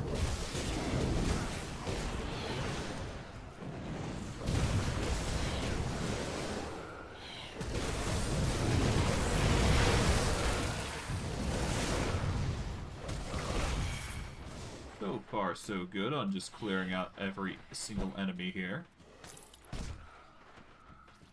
Okay,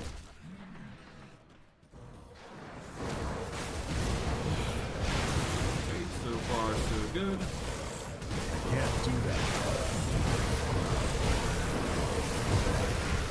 Nice.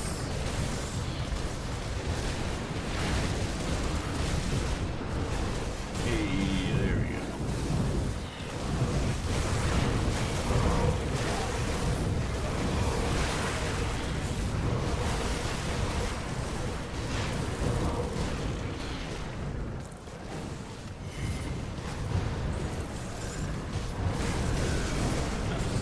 Overall, cleared up pretty nicely there. Getting a lot of kills here. Should be able to clear up the enemy pretty quickly at this rate. And naturally, of course, the buffs are, you know, helping in immense amounts. That's a good. I can't do that.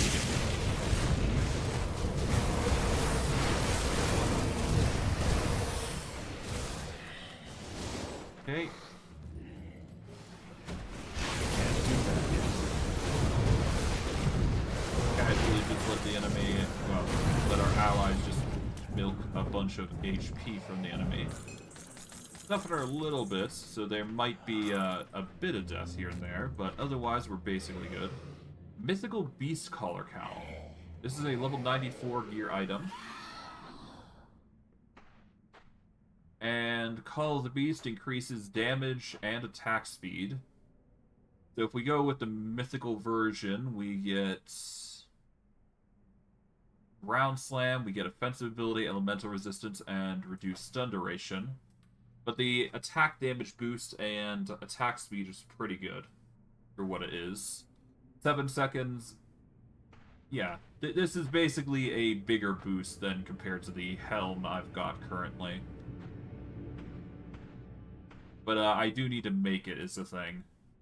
But if I do eventually get to a peak point, I can increase the summon limit of my Briar Thorns, which means I get 2 instead of 1, meaning 2 auras of insane defense are going to be applied. That can actually be really good if we go the Mythical Beast Collar Cowl. That could be really, really handy, I think. So we'll focus on it. It's not ready. We do need summons to be our priority anyway, so getting the mythical cowl is really good for us.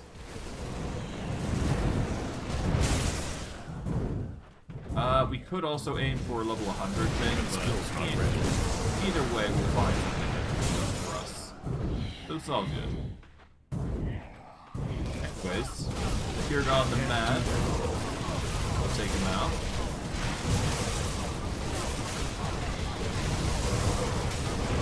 There we go. Oh.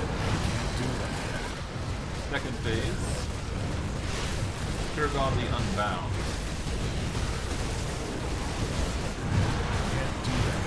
There we go. Pretty easy. Dude did not stand a chance.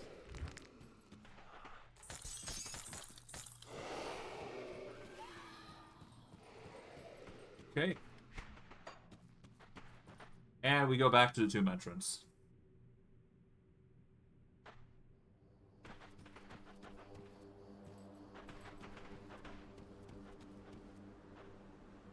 Alright, from here we portal back over to the Conclave. Let them know about the situation, and we should be good.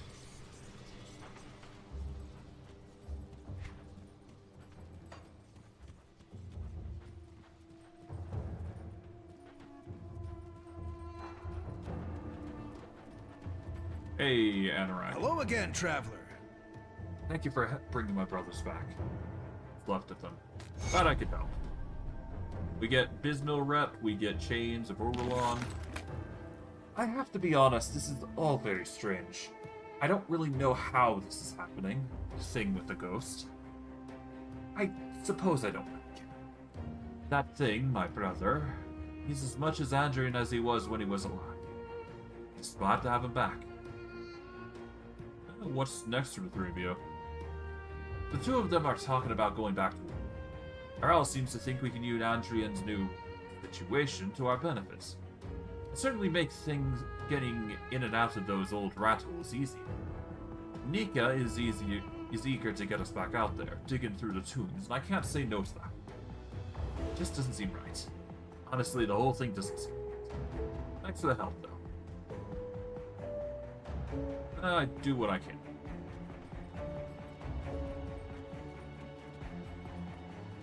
Come see what's left of my Alright, wares. how is the wares here?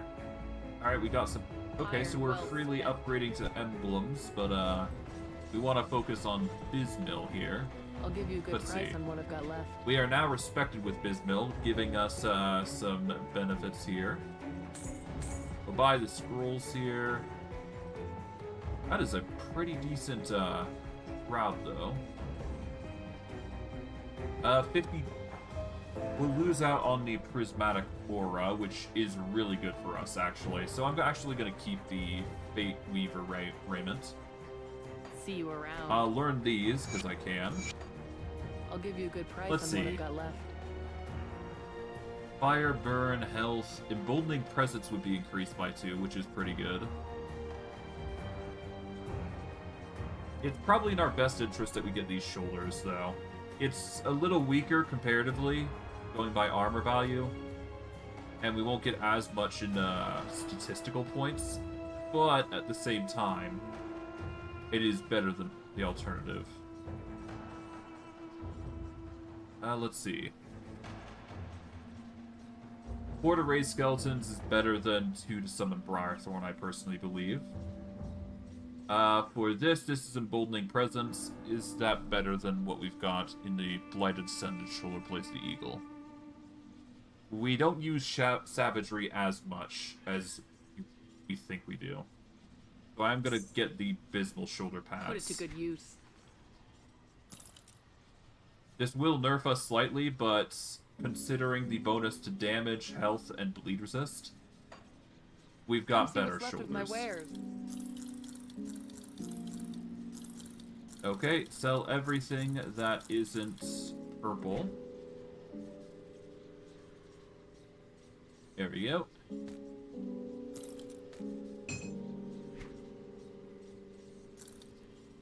That's that. See you around. Alright, our pets are going to be arguably doing more damage. They've got more health now, so that's going to be a lifesaver for us. Got any more scrap metal? Let's see, what else we got?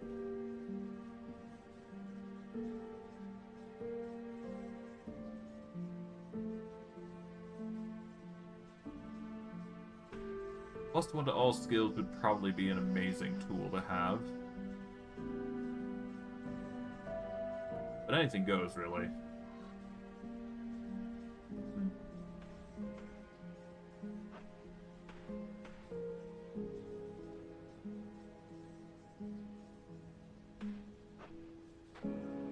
Anything pet bonus-wise is going to be good, really.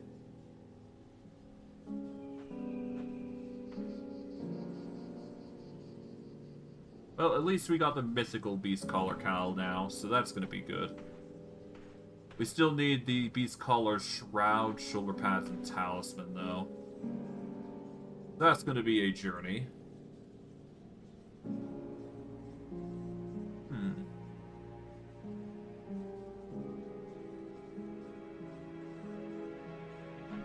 I may consider the Lich Guard, but that might... I'm not sure. I'm not sure on the Lich Guard, but I am considering it. Bring them back here. Well, either way, let's get going back to where we need to go.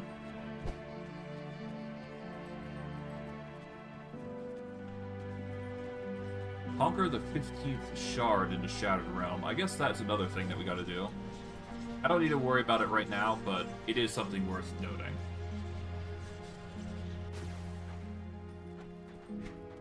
Okay, let's get going.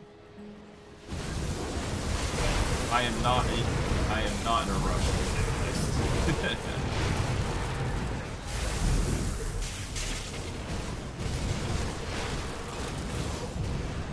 Okay, there we go. Corvin Expedition, third entry. We'll learn about that in a bit. For now, I just want to prioritize looking around here, as that is currently my interest.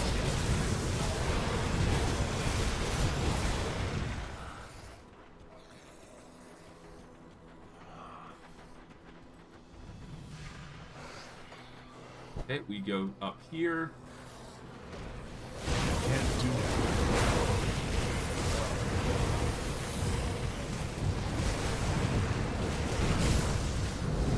Okay, a Rays of Scorching, not bad. Go across here. Up.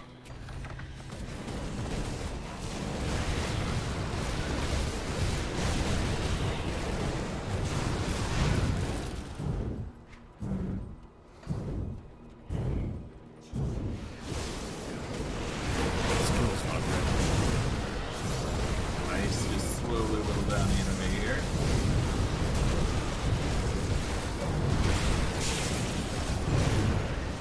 Here we are. Nice. Can't do that.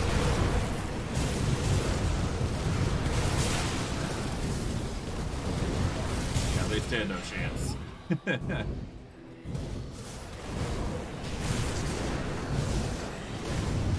Okay, let's activate this. Can't do that.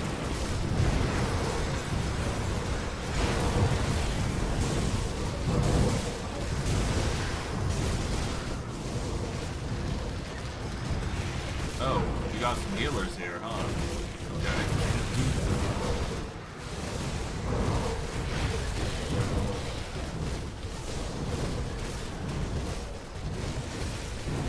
Can't do that yet.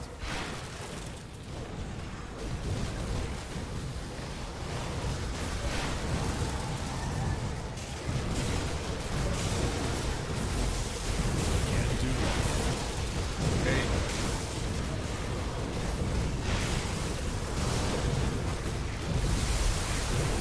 Can't do that yet.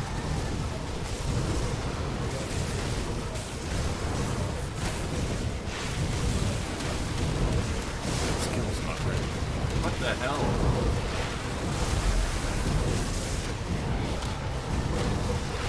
There we go, got one. That skill's not Number ready. two. Oh. And that healing's insane. I don't know how to stop that aside from like maybe trying to find a other method to deal with it, but they just heal the full health over and over and over again. Can't Why? At least I managed to deal with it in the end, so it's not all bad. Okay. Well then. Healing shenanigans from them aside, we are basically doing well, so it's all good.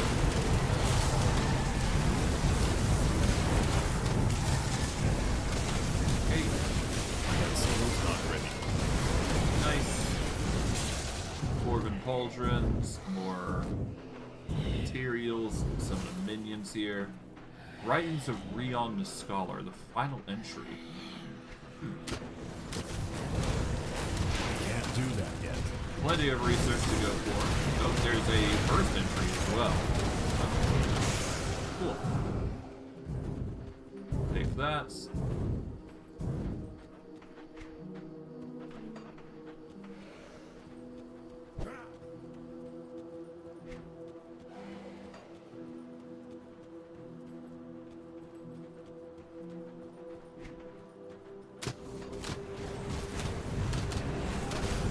Well, I guess there's that.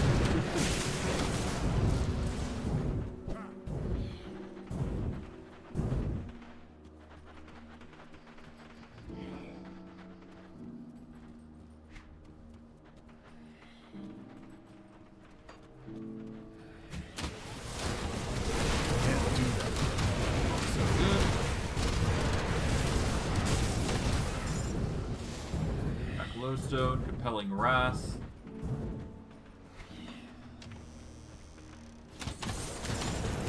That skill's not ready.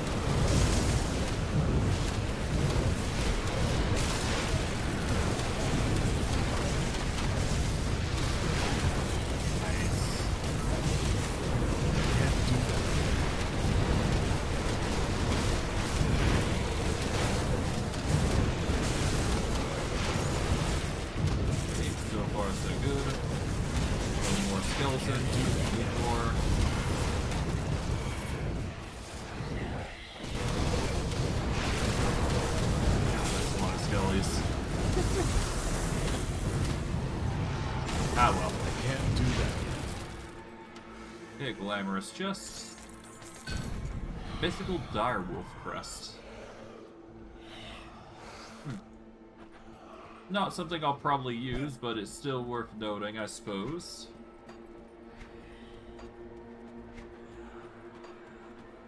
Go down here to open this chest.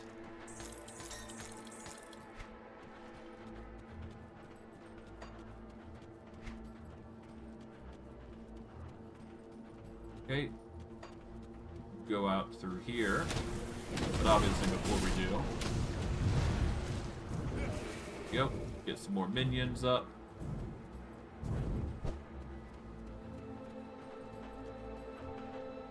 Snorlax pit.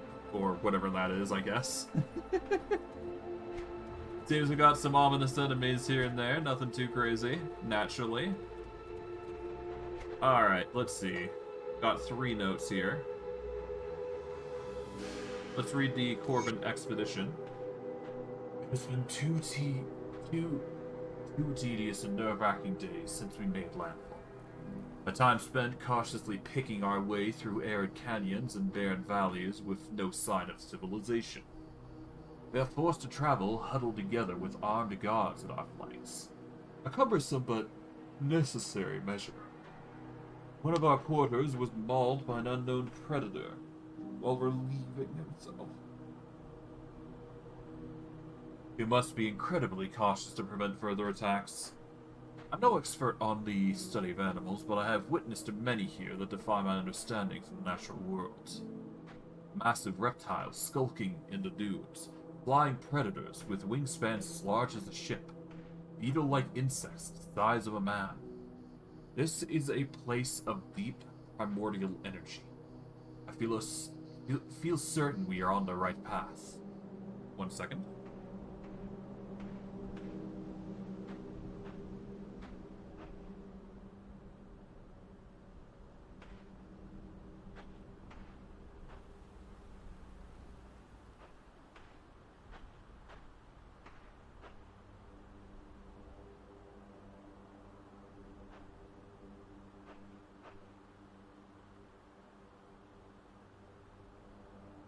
Alright, I am now back. Today we have reached the first true evidence of civilization. The lotus symbolism, the crumbled remains of guardian statues that I've previously only seen depicted in texts make it abundantly clear that there were indeed remnants of the Corvin people. Around midday, we walked clear of the insipid and deathly dry desert, and there laid out before us were sprawling ruins of a once glorious city. Beyond the stands, covered husks of buildings. I could make out the remnants of a massive port and the bones of ancient ships, now resting on the dry salt bed. There was no doubt about it. These were the Cairn Docks, the port that connected Corvin City to the luxurious trade routes that brought power and riches untold to these shores. Beyond it, the now barren bay that served as its connection to the outside world. Our efforts are paying off. We are now on a path once trod by the Eldritch Sun himself. We've uncovered an ancient bathhouse and temple complex at the center of the city port. Our accompaniment insisted on exploring the ruins and carefully cataloging every grain of sand that appeared unique to them. I tried to impress upon them that this was not the intended destination of our expedition, that it was not time for delays, not when we were so near, not after so many years of preparation. I will not allow their petty attempts to recover meaningless artifacts to stall our progress. Perhaps the time for more drastic action had come. I'll speak with Roderick in private, beyond prying eyes. We'll reach an agreement as to the appropriate next steps. Alright. Ryon's Notes, first entry. I must admit this place is truly a jewel in the desert. In my travels, I have been to the farthest reaches of the world, seen and experienced much. Sadly, most sights did not live up to their own tales. This place, however, is a marvel that exceeds even the grandest of stories. describing its beauty and grandeur may prove challenging even for me. I arrived via ship at the Cairn docks late last night. I charter a merchant vessel called the Spire, packed to the gunwale with fine goods from distant shores. Its captain, a stalwart and grizzled sailor whose dedication and leadership shone through the motivation of his crew. Like a finely tuned machine, they deftly navigated the dangerous waters west of the Corvin River Delta. They first spotted the Grand Port while still at sea, miles before entering the river where it is located. A Cairn beacon shone brightly over the horizon. I do not know what magic powers that ubiquitous signal, but its intense light draws vessels from the seas like moths to the flame. As we sailed upriver, the port began to reveal itself to us like an eager maiden. Countless warm yellow lights gently illuminated polished sandstone structure, more than 5 stories tall. Beautifully crafted statues and fountains happily stood watch over the gardens and public spaces that flowed through the Grand Bazaar. The port itself was ablaze with activity, containers hoisted to and from ships, dock workers and merchants closing deals, and crews taking leave in bars and fine brothels. Mere moments after I set foot on solid ground, for the first time in weeks, I was greeted by my local contact, a beautiful woman of middling age, with an effortless and enticing gait further enchanted by the lovely gold-embroidered gown that hung over her figure like a graceful waterfall. She guided me away from the pier to the heart of the port city, and my lodging for the night, which I politely offered to share with her. In advance, she graciously denied. Not even this could dampen my mood, however, and albeit alone, I had the greatest night of sleep in my life. The bazaar gently rocked me to sleep with the melodic hum of its ceaseless activity. This morning, my path takes me north to the capital, Corvin City. I shall join a small caravan that travels there daily along the immaculate stone roads, leading me to the heart of the city from the 4 cardinal directions. I can see the path now, if I sit and wait in the lovely garden bower just outside my lodging. Its stonework shines in the gentle morning sun. Immaculate golden leafed braziers mark its boundaries as far as the eye can see. If the next leg of my journey rivals the first, it shall truly be an experience of a lifetime. Sadly, my time here has come to an end, and I find myself back at the Cairn docks where I first embarked on this most magnificent journey. I met once again with my captivating local contact, Catrice is her name. I've learned, and as if this marvelous place were eager to grant me my parting gift, she agreed to share my final night's lodging. Tomorrow I shall once again board the merchant ship Spire and depart for distant shores. My destination, Cape Rhine, and the untamed lands that lie beyond. There, I will attempt to make contact with the indigenous peoples and study their deep understanding of herbal medicine, an insatiable penchant for human sacrifice. Wherever my travels take me, I shall certainly cherish my time here in the Corvin Basin. Oh. That ended on a pretty wholesome note, considering the grim nature of the world. Dude's a good adventurer, all things considering.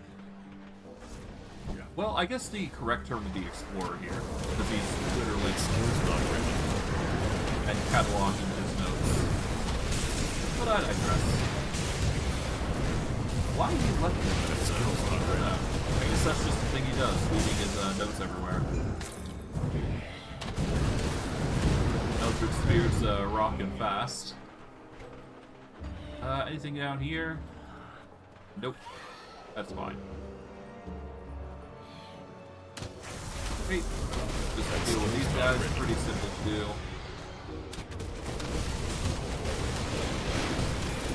There we go. Nice. In fact, we're almost at level 100. We're like halfway there, which is insane. wait to get to that level 100 though. That's going to be really nice.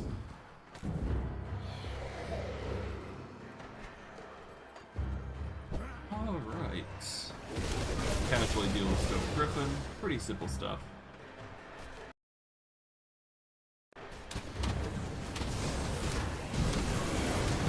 That school's not ready. Alright, there we go. Nice.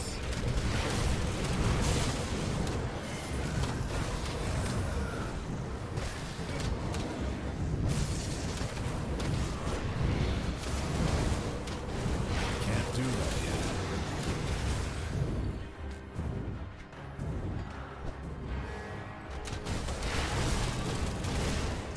There we go. I can't do that yet.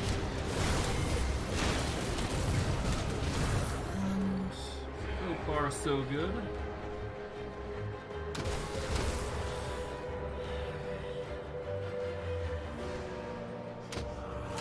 And this is a lot to explore, but that's fine. The good thing that there's so much to explore, to be fair.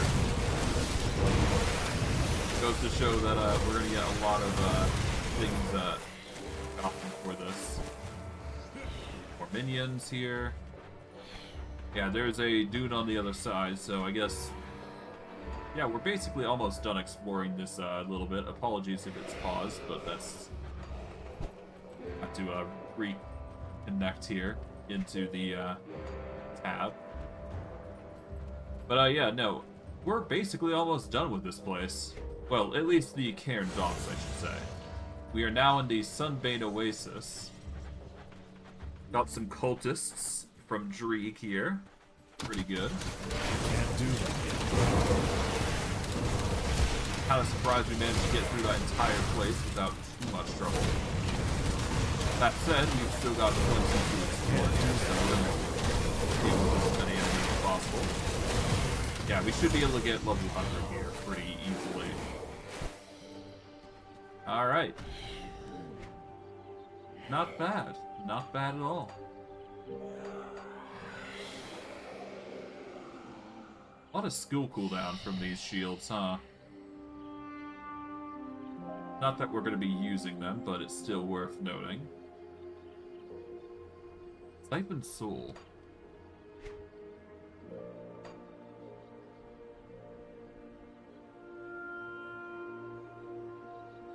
Problem is we don't use Siphon Soul.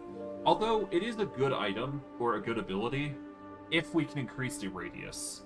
So if we were to use Siphon Soul religiously at this point, we could probably get away with it, but that's not part of the build. Our build is literally built upon the Bone Harvest giving a buff to our minions, making them even stronger.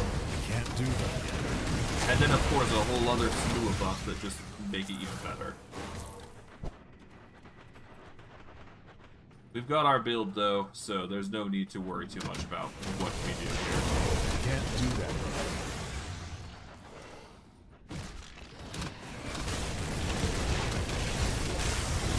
Dirk not bad. Mythical Butcher of Burwitch.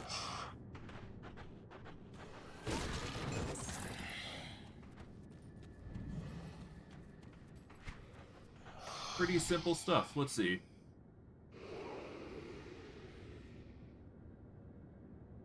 It's alright. Nothing that we need, though. Alright, let's do the Beetle Nest entrance.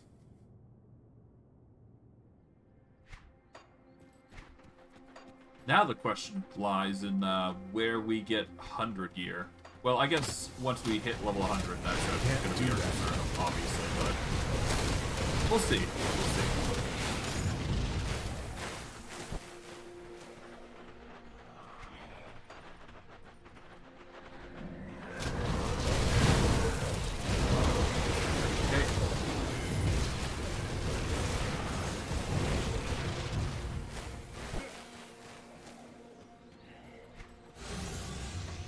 Alright, so far so good on the exploration part. There you go.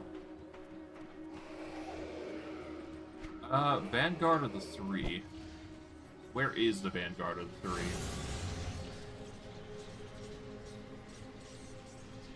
Oh, we're still far off. We need to get over to this area part. We're almost there. We just need to go through the Sunbane Oasis, and we should be good. I guess I could also go to the Shattered Realm, conquer the 15th Shard. Why not, right? I'm very tempted to do so, at the very least. Let's see. Got any more scrap metal? Alright, so Shattered Waystone.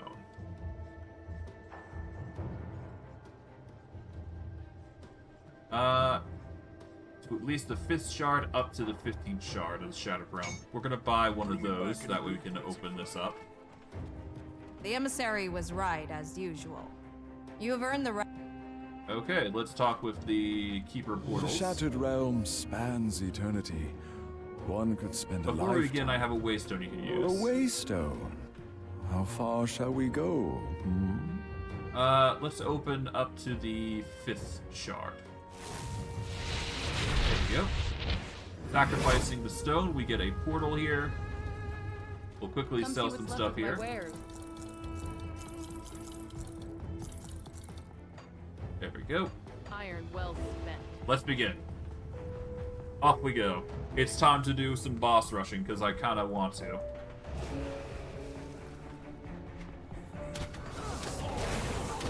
skill's not ready. There we go.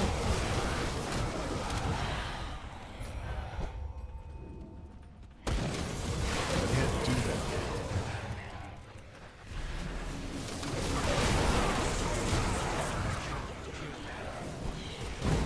Can't do that yet. Let's casually deal with the enemies here. Nice. Hey. Can't do that yet.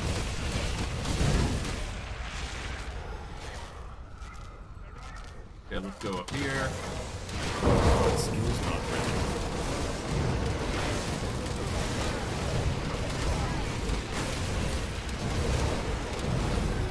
Can't do that yet.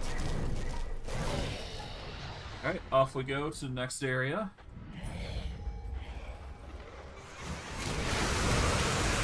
"31 seconds to clock for enemies that we kill." Not bad.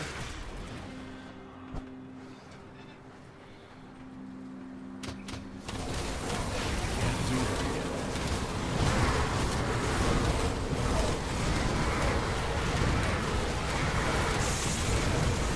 Can't do that.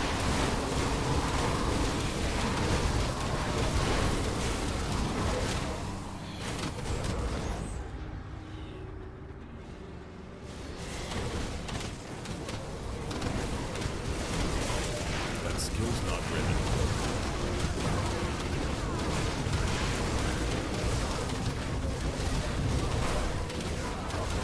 Can't do that. These guys don't stand a chance. Can't do that. Okay, there we go.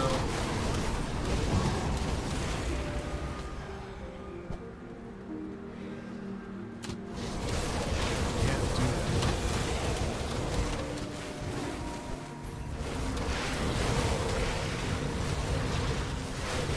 That skill's not ready. Nice. There we go. And with that, we warp to the 3rd area. Can't do that.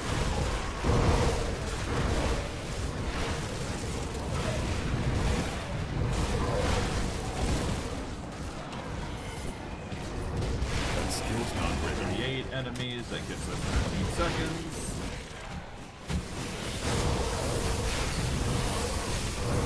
Can't do that. Minion.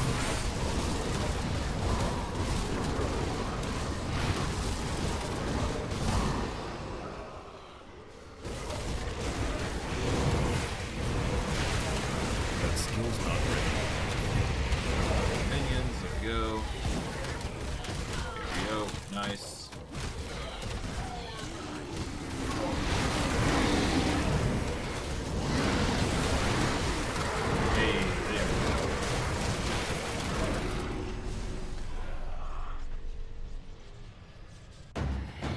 Alright, boss. Can't do that.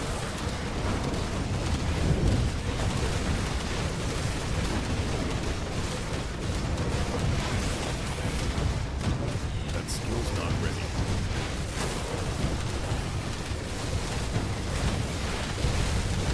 There we go. Nice. Alright. So with that, we've managed to make it to Shard 5. We need to go into Shard 15.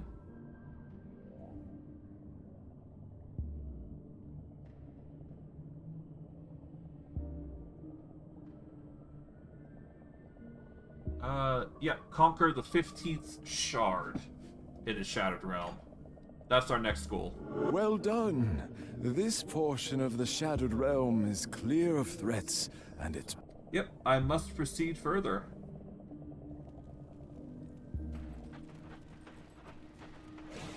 That skill's not ready.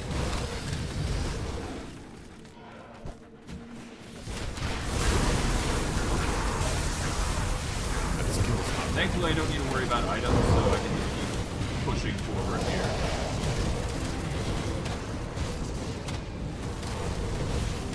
Can't do that yet.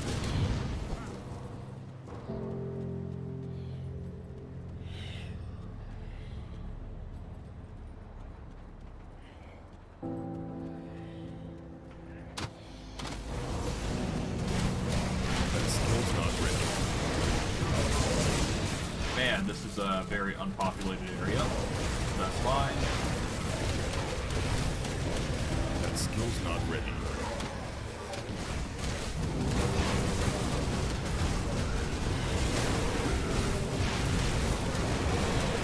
That skill's not ready.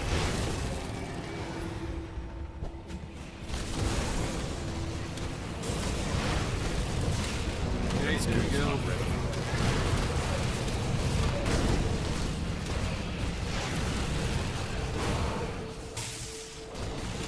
That skill's not ready.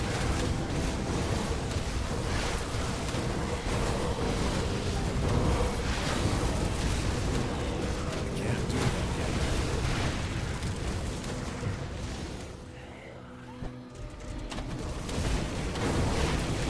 There we go. Got some more minions here. That'll be good.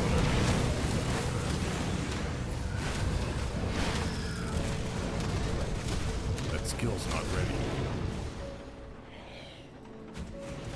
Oh my god, there's not a lot of enemies here, that's for sure. Can't do that yet.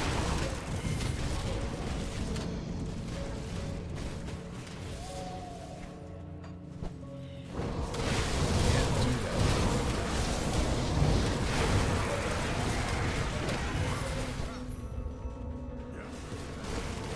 That skill's not ready. Hopefully this is enough. Damn. Alright, let's quickly rush.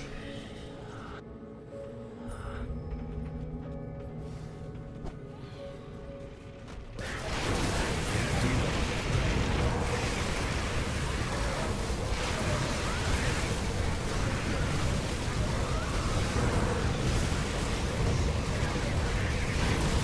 Can't do that.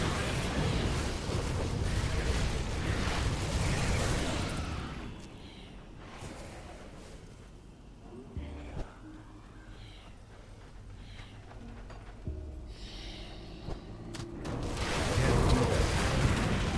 Darn.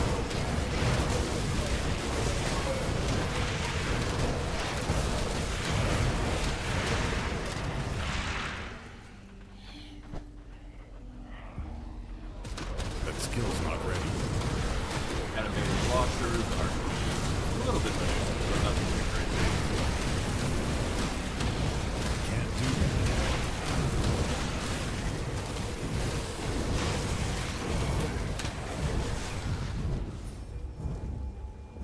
I'm just not getting very lucky with the minion drops. Can't do that.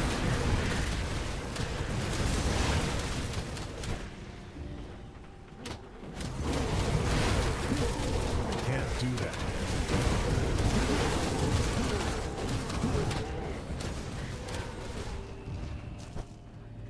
Hopefully this doesn't become the norm. Because there's very little enemies that are going to be helping us, huh? Yeah, I go here. Here we go. This will be not better.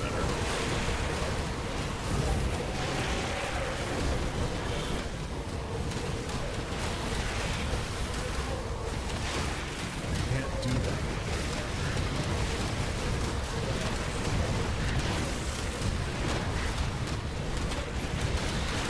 That skill's not ready.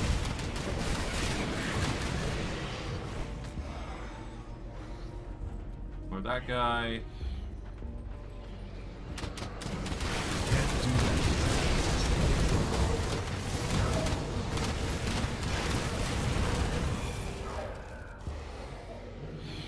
Okay.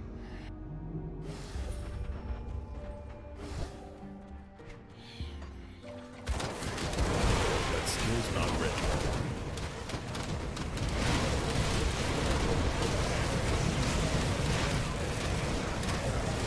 Can't do that yet.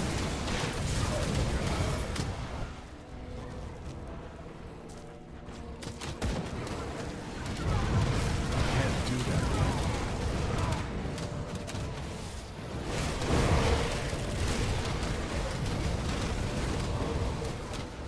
Where are you guys in?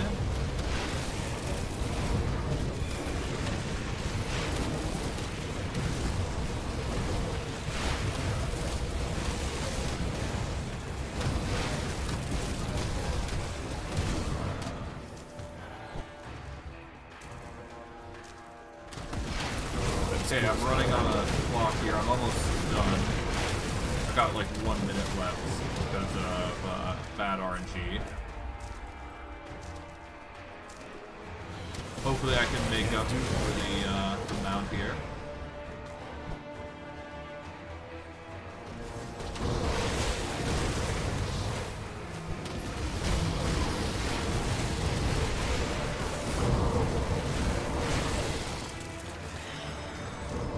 Okay, off we go. I got 140 seconds to beat the boss, so I gotta be really quick here. Can't do that yet. Coax you over.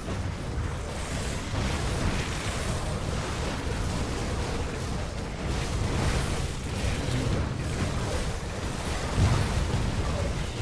Thankfully, it doesn't take like 30 seconds to beat these guys. It's really easy depending on what bosses on the list. Thankfully, we managed to do it though, which is kind of surprising, but hey. We make do. We make do. I'm kind of shocked that it takes us that long to deal with the enemy, though. I'm gonna be real. I can only imagine what Shard 15 is gonna be like. If it's gonna be like this. Oh, we Well keep going. done. We delve deeper.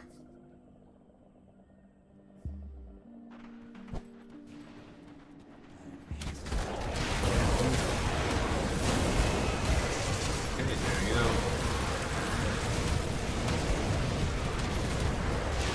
That skill's not ready. Take over the very enemies here. Deal with them.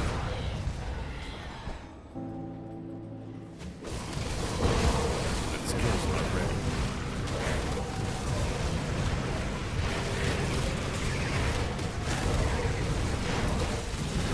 I can't do that.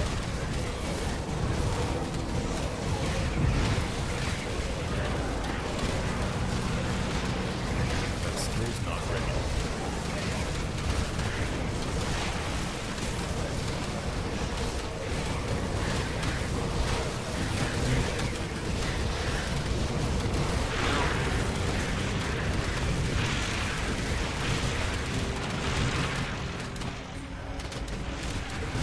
Can't do that. That was pretty quick there.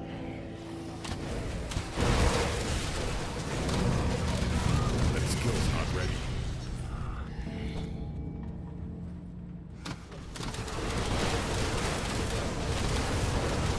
Can't do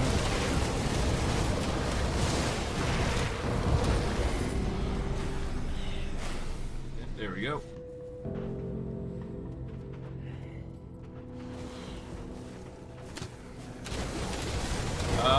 Seeker of the Damned. What the hell? Okay.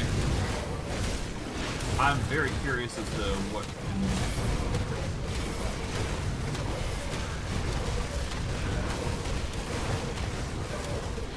Can't do that.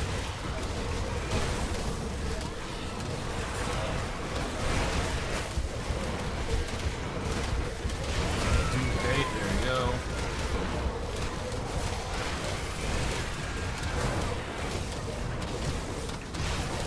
That skill's not ready.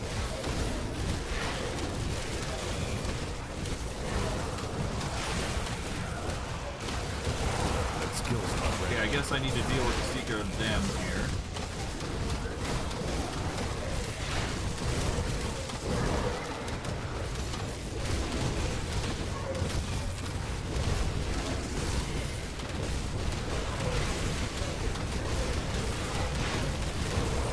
Alright, there we go. Just casually do that. There we go. Alright, off we go.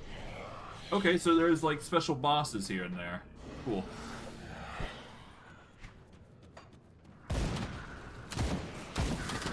That skill's not ready.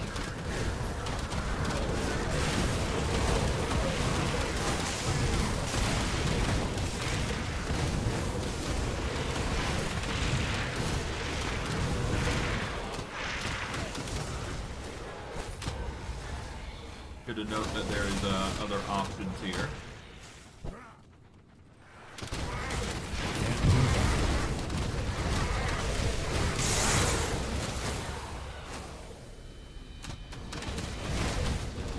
That skill's not ready.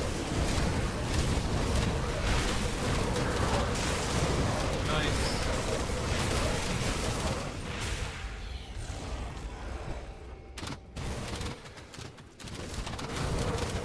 That skill's not ready.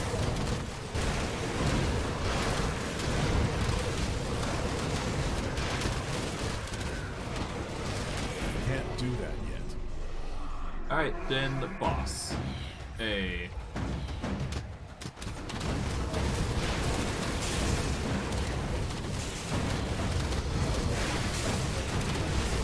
Can't do that. Gosh.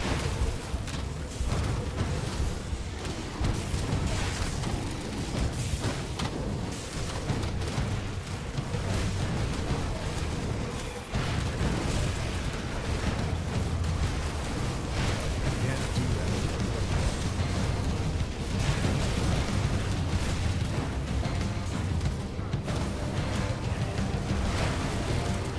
That skill's not ready. Okay, there we go, and nice. That skill's not ready. Alright, Wardak is next.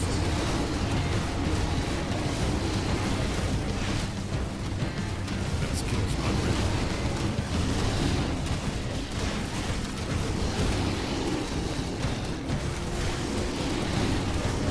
That skill's not ready. Hey, there we go. Alright, not bad, not bad at all. Summon a bit more minions here. There we go.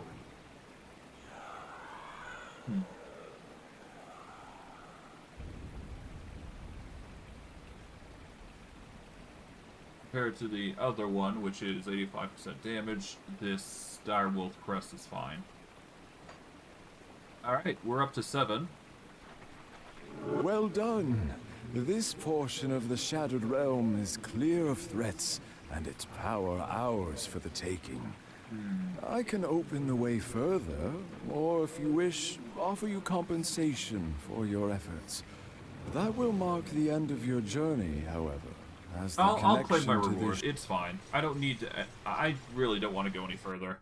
I don't think I'll be able to handle any further dangers. I'm sure I could probably go like 3 more, but I don't want to go through all that. I'll just accept my rewards as is and get a whole bunch of loot for our troubles. If we were much closer to 15th, I would go for that far, but eh. Massacre, the mythical abyssal mask, stone plates. That is an insane helm.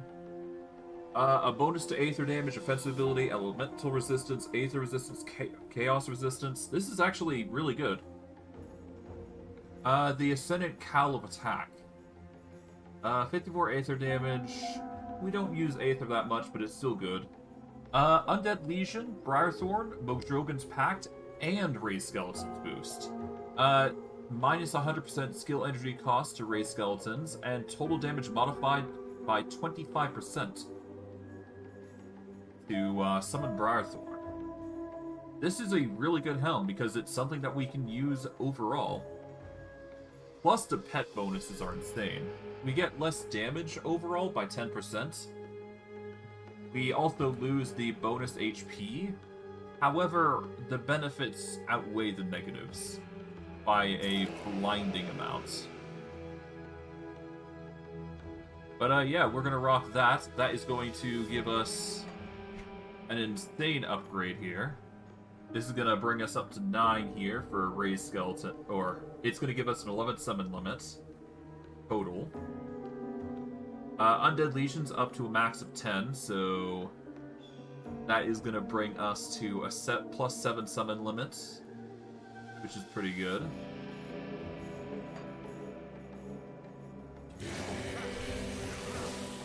But overall, the skeletons are just really good here, in this case. Wait, hold on. Does this... +4 summons to raise skeletons.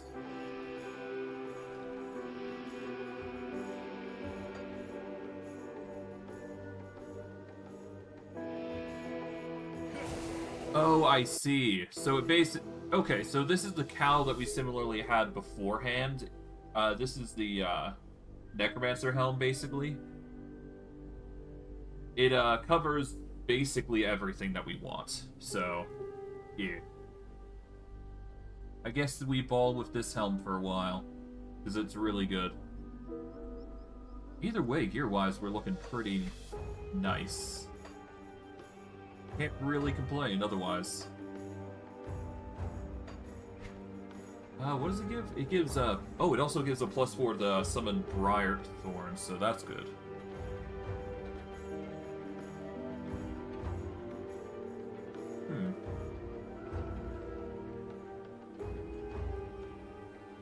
Things to think about with items, naturally, but I digress.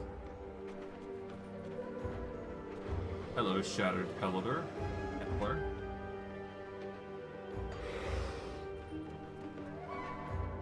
I guess I can quickly grab these, because I can just sell all these greens here. If anything, out of a desire to get more profit out of this. But that's about it.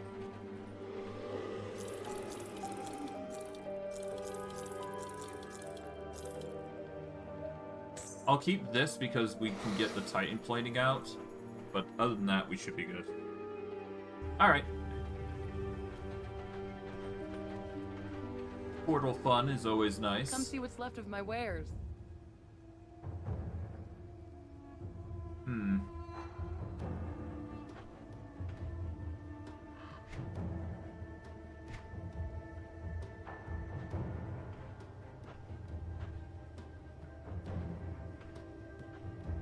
I should at least get a my poison resist back up, so... Oh, whoops. Didn't mean to do that. See you around. Yeah, let's get my poison resist up by 20, so that'll bring it up to 78 at least. And I should also boost up my Aether buff. So what be good Aether resist? Aether Soul, probably?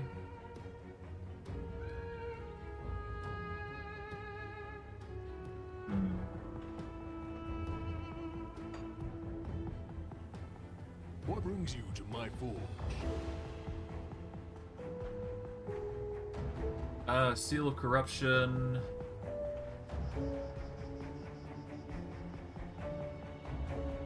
Okay, so Sacred Plating, Shoulder, Chest, and Head. Vitality and Aether Resist. We've already got Vitality Resist.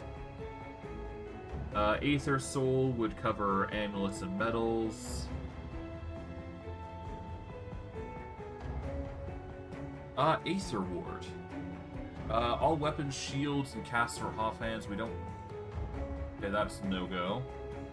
A runestone would cover all categories here, so Aether, Elemental Resist. This would categorize into head armor, though. Tainted Heart covers amulets and medals. Okay, so... Ideally, we're looking for things like... So, this is a ward stone. We need a rune stone. Thankfully, we got 2 rune stones. Getting 1 rune stone will allow us to increase our damage against ethereals and ethereal corruptions. It's only used in head armor, though, so it will... Well, actually, no, this gives a poison acid resistance as well, so that's good. So we put that there. That will increase our resistances there.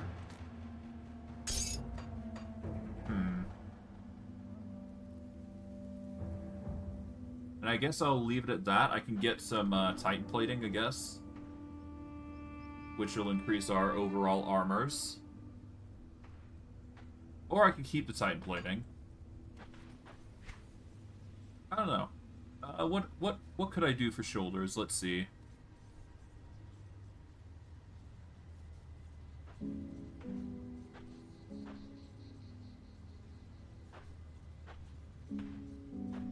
%35 armor, increase armor absorption by 20%.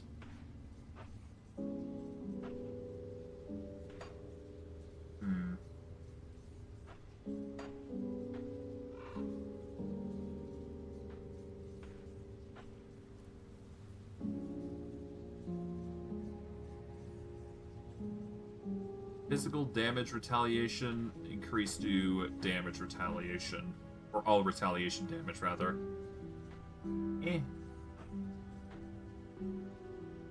Pierce and bleed resists.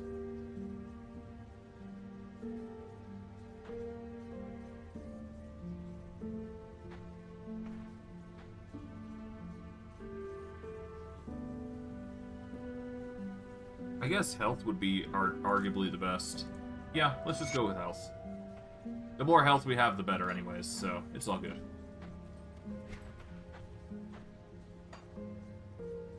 Alright, I'll give you a good talk with the price cult on what I've got supplier. left. We don't need this. We don't need blues.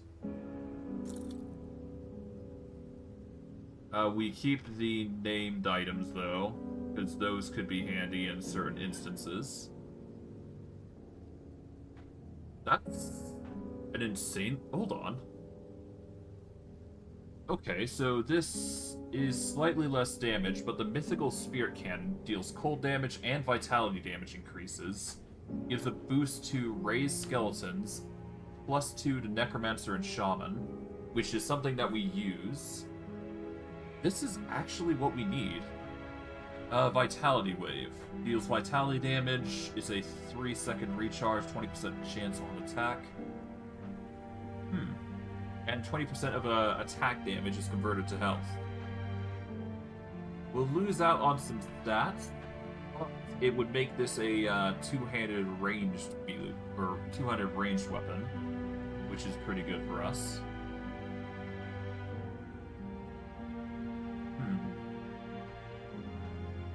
I mean, I could do cold damage, to be fair. What is our cold damage looking like? Cold is 549. Vitality is 7332.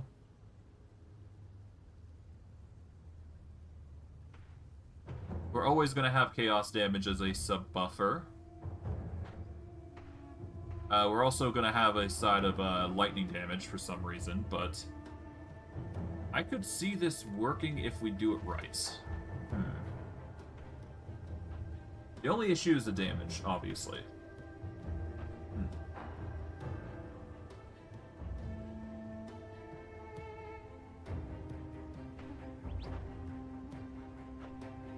But we do get the Vitality Wave, which is a 20% chance to trigger. Which does deal Vitality damage, which is pretty good. If we can get the cold damage to convert to vitality damage, that'd be even better. See you around. Got any more scrap metal? Okay, vitality damage. Let's see.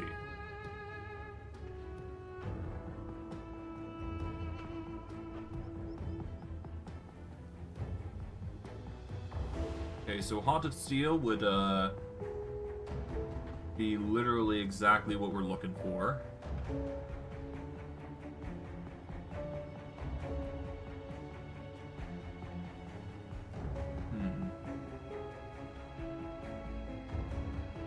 Blood Drinker is basically the same thing.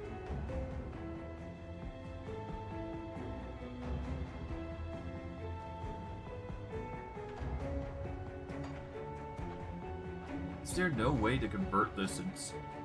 Okay, hold on.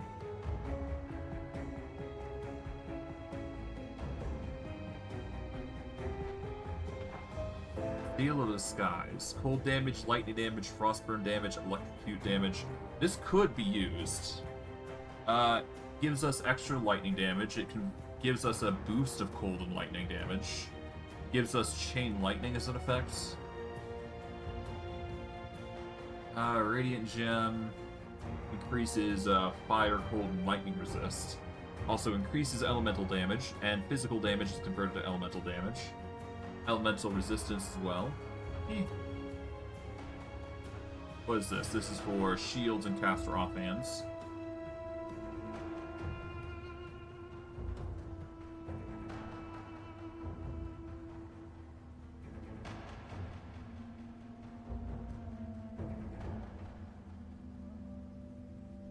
I guess Cold Stone would be good.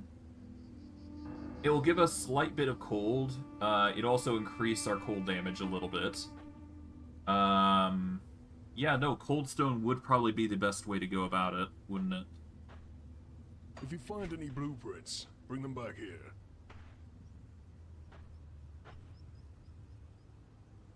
Okay. Oh, but I can't... I can only use it in melee weapons, shields, and caster offhands, unfortunately. I do the best I can with what I've got. That is unfortunate.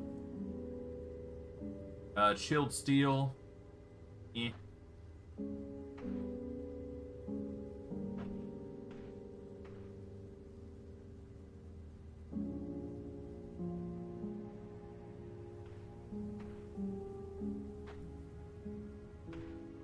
The best I could probably do is to Seal the Skies, and even then, that's meh.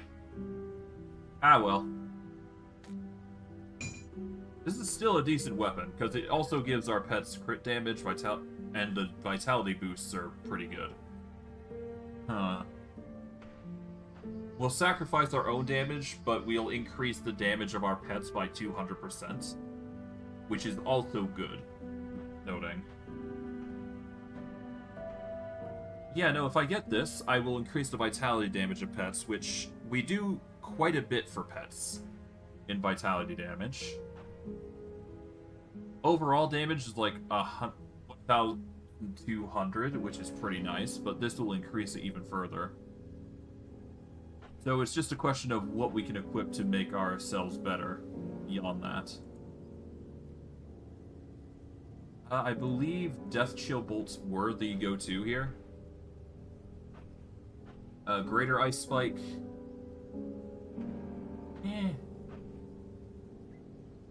I think I much prefer the Chain Lightning here, because at least with Chain Lightning I can repeatedly cast that. 60 energy cost, affects up to 3 targets, 70% of main hand damage, which is going to be 3,100 at minimum, which is based with an addition of cold damage and lightning damage. And it gives an electrocute damage, so this is actually really good for us. So we're gonna wield this. Part of this. There we go. So in technicality, this weapon is way better. We do need more cunning if we want to wield it, though.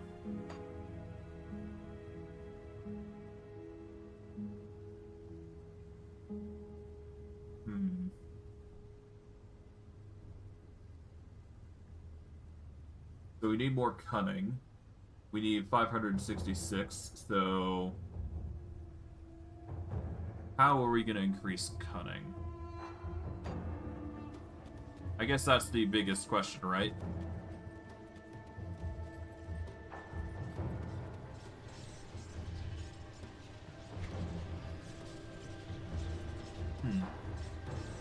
Oh, apologies, Barlow. I didn't know game was on. I will be with you shortly. Okay, let's quickly go to... Yeah, we need to get cunning increases, so ideally I guess we'll sacrifice like 50 points into physique and put it into cunning.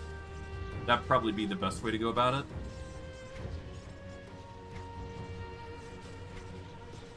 I don't know. There should be like a... Yeah, no, first we're going to go over to Devil's Crossing so that way we can get to the Transmuter. That's probably going to be in our best interest. We're going to see if we can't find a way to increase our cunning.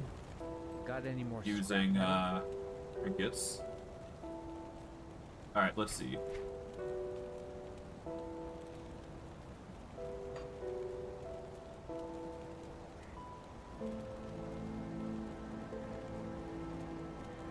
Okay,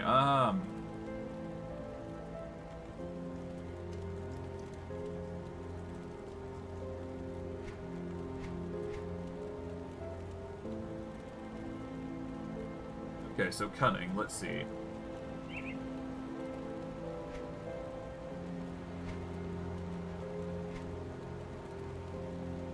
Mythical quick draw gloves. Oh, that gives us more attack speed. Interesting. Alright.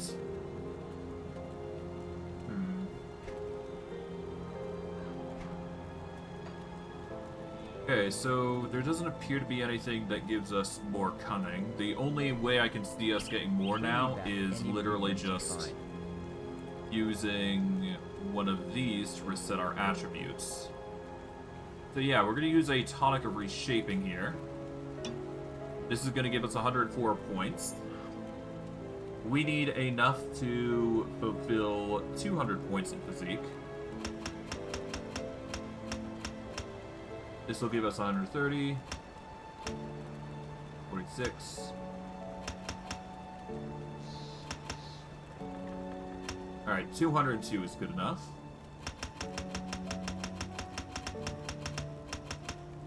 We need to get enough to hit 566. There we go. That is 290. We'll get one more point for 298. And the rest can go into Spirit.